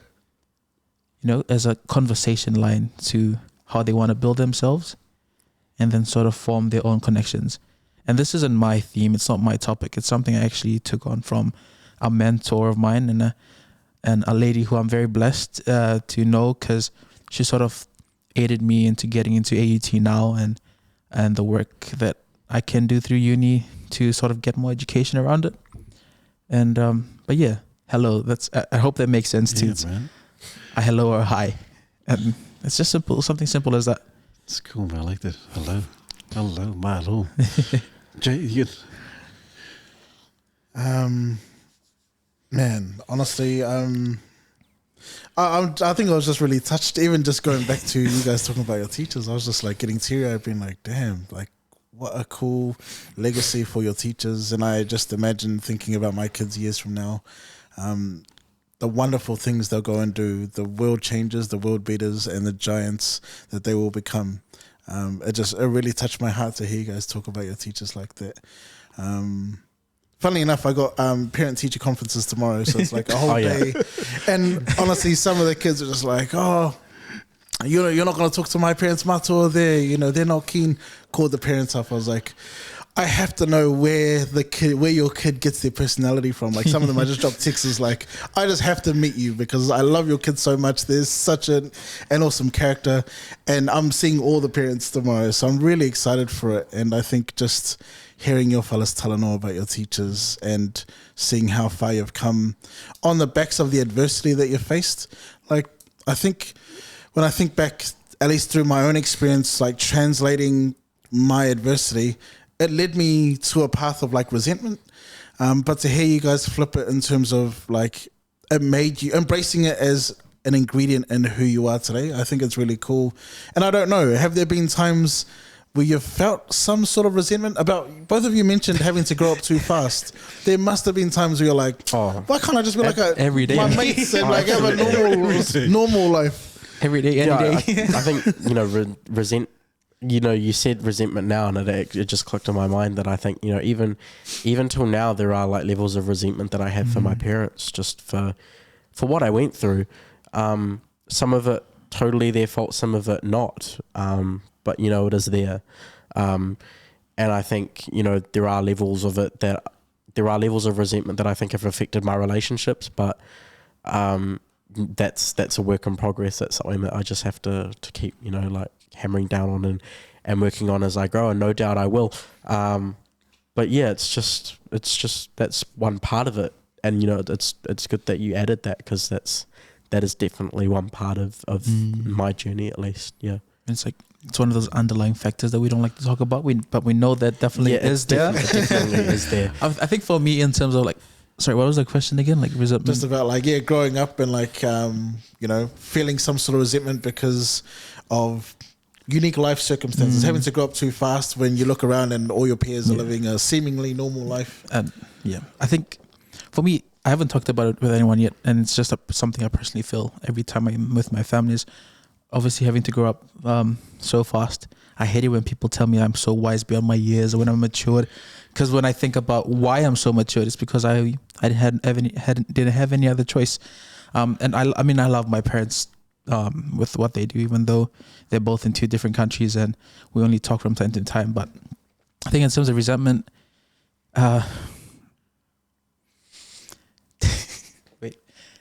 It's good. It's good, bro. I think in terms of resentment, it was definitely growing up. I don't know. It's just I don't know if people see it as I see it, but how I definitely saw it was I didn't have enough time for me. And I mean, I can't speak for others, but I had what people describe as middle child syndrome. So I'm the middle child, 3, but dad had my older brother. It was from dad's first marriage, and so he's living his own life with his kids. And so it's just me, my older sister, my baby brother. And so it's just the way we were raised was I was pretty much, like, for me, I felt like I was pretty much the backbone. And I don't tell much. So, and like Andre said, no one's given me the time to talk about it. So I'm here, and hopefully they don't see this part of it, but because I want to stay in this country and I don't want to go back to Fiji. But like, I think definitely, especially 2020, there was definitely a lot of resentment because me being in New Zealand was a mistake. I didn't want to leave Fiji at all. I was comfortable staying in the slow life of the islands, but my parents sort of moved me. Like, I didn't even choose Wesley College in the first place. All I got at the end of 2019, like in the last half of the year, was, okay, fill these out. We're going to send you over. And then that's sort of where I started building up my resentment. Like, it was already there. And like how I said, growing up too fast, being the backbone was, for me personally, growing up, I felt like I was sort of the forgotten one. It's all middle children do, like my sister, who I stay with her right now, and we're renting together, but it's just sort of like because she's the only girl, and I try to be understanding that she's the first child, the only girl, and she had something that, parents, they're the firstborn, and the youngest, he's got a 10-year gap between all of us, so he's like the miracle child, as they say. And me being 19 now, I still have to sort of bear the brunt of for me, my family, we sort of live on the I like to say like a corporate side of living. I don't know how to explain it, but like we send emails to each other or we do Zoom calls. It's just anything technical, they always come to me but yeah, sorry, back to the resentment part. I think, again, definitely how I was growing up was, I always felt left behind, even in terms of school or trips or, recognition, or if I had plays or events at school, who'd show up, well, they showed up to the others. And that's sort of where my granddad, I still hold him. My granddad is still like a big champion for me today, even against my own parents. And he was the first person that I called up when I got my badge. And first person I called up when I got my badge, just to thank him. Even little messages and wisdom, that's what grows up. And I think to this day, I still do hold some resentment, not for my parents, but around other areas about, how I could have handled things myself, resentment to myself, but also against people who should have been the right example of how things should be when you grow up, or how things should be as you grow up. Like, I always see videos of siblings hugging each other. That's when I get jealous, because me and my siblings, as close as we are, it's like a very distant relationship because we're always competing, and that's something I resent as well. Is like there's that competition spirit between your siblings, and it's healthy, but it gets to the point where you're like, nah, I don't want to be in this anymore. And I think to sum it up, there's definitely a whole lot of resentment, not only to myself, but definitely to people in my life who I wish could have been more understanding to what I want to be and what I want to do, and sort of, even just say, you got this, or even just tell me that we believe in what you can do, because I don't hear that as much as I want to. But to hear from people that you love, it sort of helps dissipate all that resentment that you hold. And yeah, it's something for a 15-year-old to start hating people, and then to build that hate to now 19. It's, I guess, something we're definitely working on and sort of fixing along the way. Wow. But yeah. Yeah. Thanks for sharing that. Yeah, honestly. Yeah. Thank you, man. I think, I think you just kind of opened up the can of worms to me, because it's like now I just want to share like my side of it. And the resentment for me is mostly for the choices that my parents made both before and after I was born that kind of affected my childhood. And I'd be lying to myself if I wasn't honest on who most of that resentment is projected at, and that's my father. He's my Tongan side.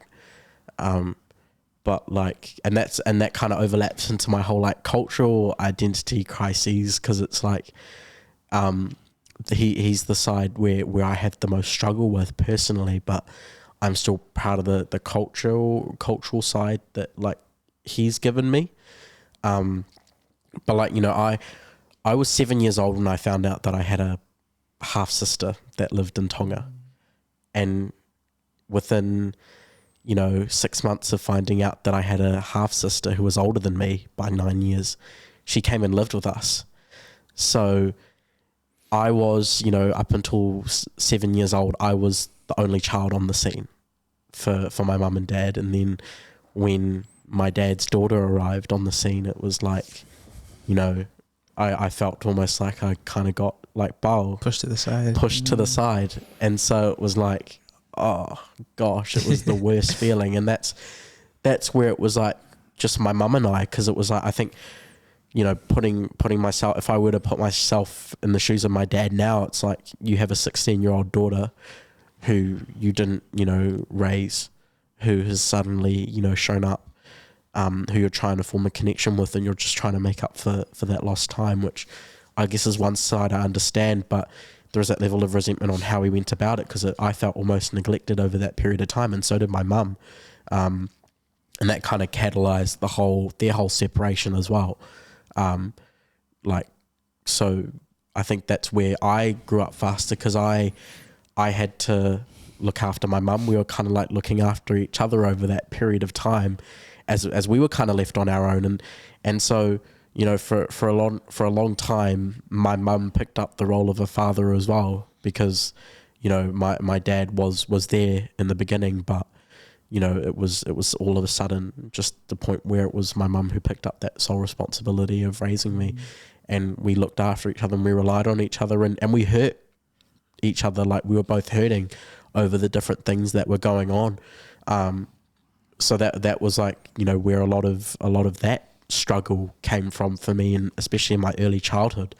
And it was just such a complex time, like with that, plus my mum and dad's relationship. I got counseling when I was like 8 years old, and like the counselor like came back and said, oh, you need counseling for like, a long time, or just for a while, because there's a lot that you need to unpack. Even at 8 years old, I was having like conversations about like just all sorts of things that, like no other 8-year-old would talk about. And I think, that's why I've always been able to have like very inquisitive and deep conversations. And that's why older people are like, oh wow, your son's amazing. So mature. But it's like, at the same time, you're having to grow up because of the circumstances that you're in. And some of them can be quite unfortunate and ones that, you know, other people don't face. My mum and dad made some real like poor financial decisions when I was a child, and that was the reason why we lost our home. My grandma had to be put in a rest home, and that was honestly like the beginning of her health demise, because she passed away not long after that. You know, I think Baul's very fortunate in just the fact that he had grandparents, because all my grandparents either passed away or were quite elderly by the time that I was born. You know, my mum, she was 41 when she had me, and my dad was just a little bit younger than that. But all their parents had either passed away or were already of like just elderly age. So I didn't really get much of the wisdom from the grandparent side. So I always had figures. My life was surrounded, like my upbringing was surrounded by figures, people who represented what a child would have in their life. Grandparents. My auntie Betty, she was my mum's like closest friend, and she was an older lady that my mum worked with back in the day, and she ended up being like my adopted grandma up until when she passed away a couple of years ago. But yeah, it's like there was always like that. There was always like just those little bits of resentment, and you know, I don't talk to my father at the moment just because of things that have happened this year with our relationship, and that's been a struggle. And that's been one thing that I've had to navigate as well. And that's probably something that I haven't really been comfortable talking about until now, actually. But yeah, like that's been one challenge. And also just with this whole move, I've kind of had to navigate it on my own, just for the fact that my mum's like going through her own thing, and I don't want to burden her. But there is also that, like I said, the resentment over the choices that they made, because perhaps if they didn't make the poor choices financially when I was a child, and that goes into their abusive relationship in terms of the choices that they made. But, you know, if they didn't make those choices, would I be in a better situation now? Maybe I wouldn't have to stress so much over picking up extra shifts at work, just so I get a little bit extra money to put in my savings to help get myself ready. Because, you know, for the past 4 months, it's been about saving and working, because I haven't been able to get help really from anywhere else in terms of family, and I've been totally fine for it. And I think I'm also partly too prideful as well, just for branching out for help, because I think you know, for so long people have like looked at my story and be like, oh yeah, he did that on his own, you know.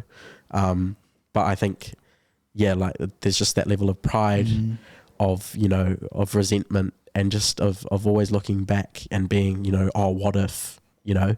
But on the positive side, it's like, you know, you've got to consider that, but then you've also got to realize that you've just got to work with what you have now, and you're in a lot of us are in better positions than other people, you know. So just be grateful. And I think gratitude is, I actually got interviewed earlier this week for another article that the New Zealand Herald is writing, and they asked, you know, what are like some things that you've had to reflect on. And I said, I'm grateful, you know, regardless of the situation the situations that I've been in, and the situations that I find myself in now. I'm grateful for the position that I have because of the opportunities and the people and the things and the places that I'm going to. And honestly, I can say, you know, that regardless of what has happened in the past, that I'm proud of where I am now. And also I just have to consider how those experiences shaped me. Yeah. Ooh, mate, I tell you what, man, thank you so much. Thank you so much for sharing that and going deep with that resentment and that issue.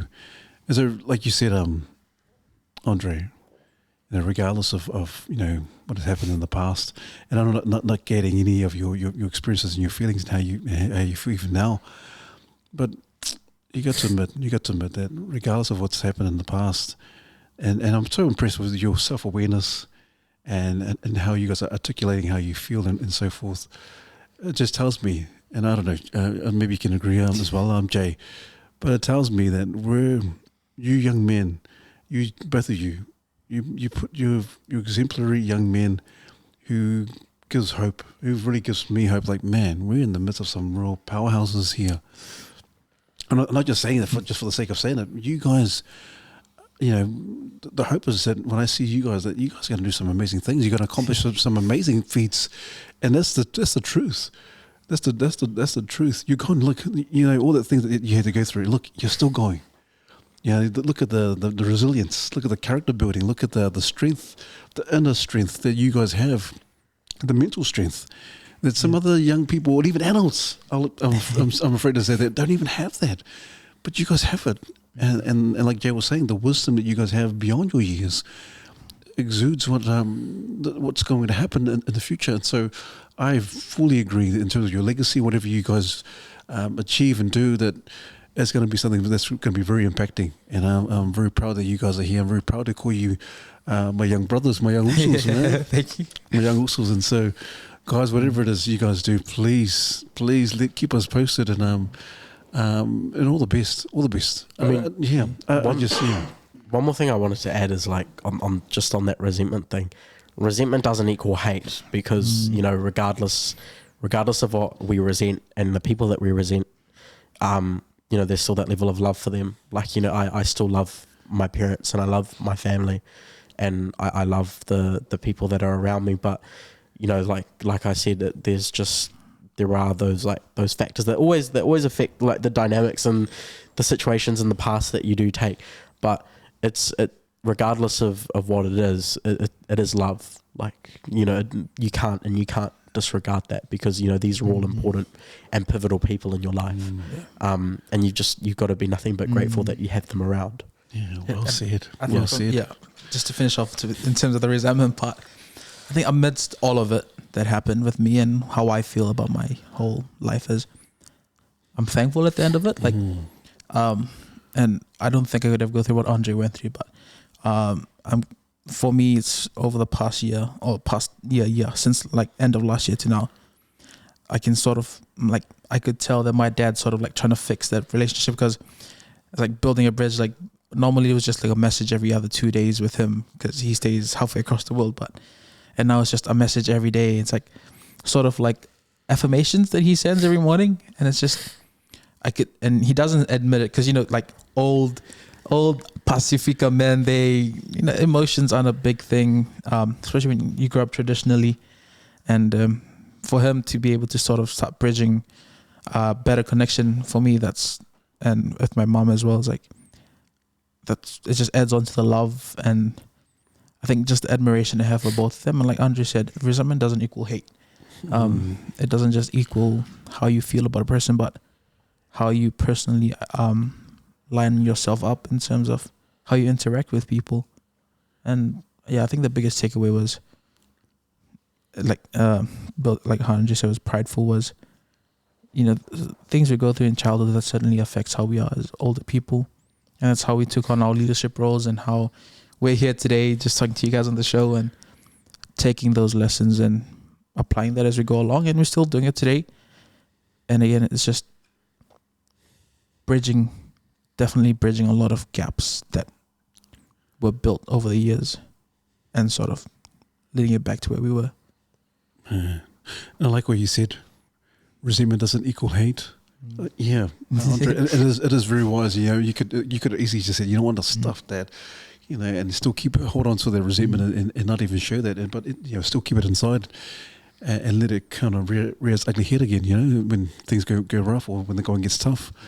But man, that's very wise, brothers. Very wise. I think I've seen what lifelong resentment does to people in their relationships with others, and I've seen what lifelong resentment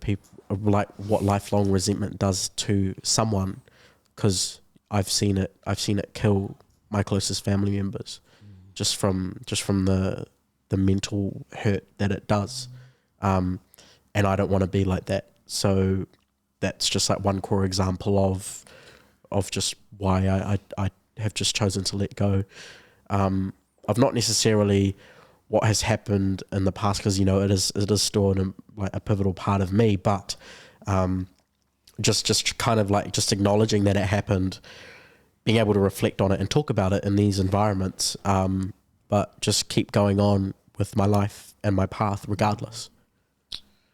Maro, lava toko ua. Guys, it's been a privilege. It has been. It's really a real privilege. Thank you for having us. It is. It is. I'm just, like I said, I'm very impressed with you young men, and it puts us in good stead. And it also lets me know, like, man, we got some young men out there who are going to do some amazing stuff. And so, the hope is that you guys change the world. As cliche as it sounds, but you guys will. I believe it. I really believe it. I always thinking about speaking things into existence, and then you guys have already shared a lot of the stuff that you guys are doing already. But the future is very bright. The future is very bright indeed. And so, my Lord, lover guys, I just appreciate your time and your wisdom, and also your experiences as well. But I know Jade might have a few questions as well. Just one, honestly, one thought really. I'm just so touched by the conversation, honestly. It feels surreal, honestly. Like I picture my kids as I'm talking to you, I'm like, I wish I can have this conversation with my kids when they grow to be your age.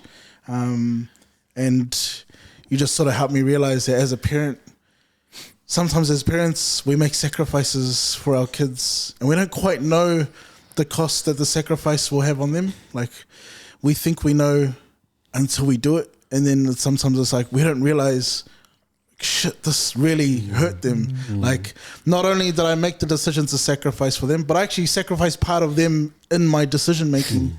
And so to hear about that, it's just similar to the mahi that you guys are doing and giving back to the upcoming generation. It's just made me think more about the sacrifice I'm going to make for my kids. But also, if I am going to make that sacrifice, that I've got a plan in place to be able to communicate, to be able to connect, to let them know that they're valued, that I believe in them, that they have my heart, my love, my faith, everything with them, but not in a sense that they have an expectation to live up to, but simply that whatever they choose, and the same goes for you, whatever happens, whatever you choose, sometimes we think the doorway will lead us down a certain path. The truth is we just don't know. So whatever happens, whatever you got, what comes next for you and for my own kids, but also for you guys, like just know that we back you, we support you. And I know that you guys will influence and change the world, but more importantly than that, you'll change your own world, whether it be, who knows what the relationship with your father and your mom is going to be like in the future, but whatever that is in your world, like I honestly backing you 100%. And same for you. Also, like just honestly with your family and reconnecting with your siblings and your parents and grandparents, but also just for you guys as I don't know if you guys plan to have kids one day, but just as future parents, as sons right now, honestly wish you nothing but the best, and just know that we support you. If you ever want to vent again, I would love to keep in contact, and just who knows, we might get you back here in like a year, a couple of years, and it'll just be cool to just see where you guys are at and just unpack whatever it is we're feeling, because we're allowed to feel that way. So much love. Appreciate you. Naka. See, look what you guys have done. You got our teacher all stirred up and passionate, man. Look at man. Normally I'm pretty chill, but I love it, man. Honestly, you guys really just. So it's good to have those connections as well. Yeah, man. Hey. But brothers, hey, just thank you once again. But we always give our guests a gift, and so you guys are going to get a gift as well tonight. And so we always give our guests a caricature of how we envision them to be. Oh yeah. Oh, that should be interesting. Oh wow. This is for you, and on behalf of the Mandate team, this is for you guys. I love it. That is Love me. it. Yeah, my little lover brothers, Love thank that. you so much. This is gonna go up in my dorm. I'll send you a photo when I want to put this up on my wall once I get home. this is not taking this. This is going in my dorm. Oh man, appreciate it. But guys, before we kind of wrap it up, is there anyone that you think that could be ideal to come on the podcast? Some young, because you guys are the youngest. You guys are the youngest on the podcast. Because you're what, 18, 19? You guys are the youngest. 18 or 19. Yeah. So you guys are the youngest to ever come on the Mandate podcast. And so, is there anyone that you can think of that would be ideal to come on, or perfect to come on the podcast? I think the other tights I get Ole Moana prefects. Yeah. It'd be good to have on the chat as well. Cool. Yeah. We're talking about Mac and Mac and Toffee and Charm and Mena and Nate. and Nate. And Nate, yeah. And also Emily, and I'm just gonna name them all so they don't realize this. Because they're a group of amazing young people, Amazing and people. no doubt, I think, they're actually a group. There's other young people out there that I think deserve a forum to speak. Hopefully, they reach out. And I encourage you guys to like, put that out there, that if there's like young people that have a story and they want to talk about it, have a yarn, reach out to you guys and invite them over here. Yep. And like let them talk, because this is like, these are only like two people out of how many other that have the same experiences. But yeah, I think, sorry, before I end, I hope it's all right. I just want to end on a closing note that, or my closing note that, after all I've said is there's always love for I have. And it's not hate that I hold for anyone I love. It's just lessons I take along the way. And I hope that people, especially like out of context, but the Fijian community, they like to gossip. So I just hope that whatever we share, nothing's gone bad with it. And again, like Andre said, thank you for the forum to talk, because we're just like he said, we're just two people out of hundreds and thousands of young Pacifica males, females who are going through the same thing or maybe even worse. And it's like they don't like to talk about it, and we're just two stories and a whole block of it. I mean, hopefully we're an example for young men to talk about their feelings and their experiences, and maybe reflecting on how that has affected where they are now. So yeah, that's one thing I hope. And not like, let's get everyone on the podcast, but hopefully they're having conversations of their own, maybe with like, if with themselves, maybe with others, but at least like have the thought in their mind that, they should have these like deep reflections on themselves and where their life has brought them to this point, and where they want to go. Because, we're at pivotal points in our lives, where a lot of the choices that we make now are going to affect where we are in the future. And statistics, always remind us about, this time in our life and how that affects our outlook for the future. So, this is just a perfect time to reflect and talk. And I'm really happy that I was here to kind of talk about just my experience. I don't really mind about some of the things that I see, because half the people that I'm concerned would hear what I had to say are probably asleep by now with how long we've been talking for. So, it's totally fine. But I'm going to be gone next week. So anyone want to contact me? just leave it there and gap it. No phone number, no email, no nothing.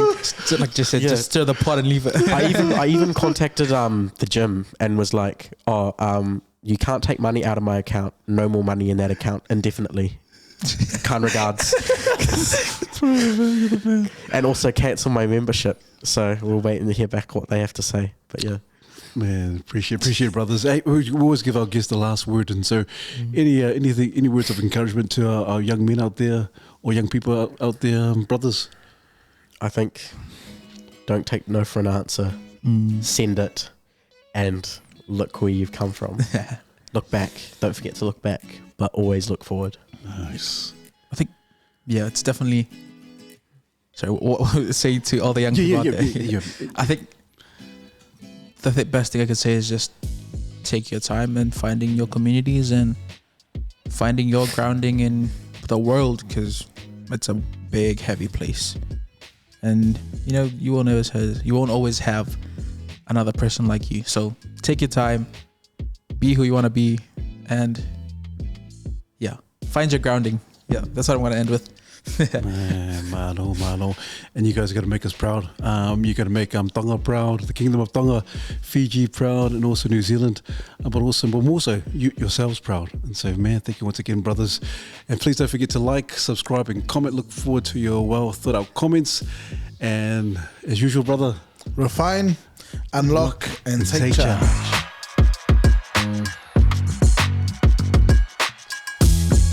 Mandate.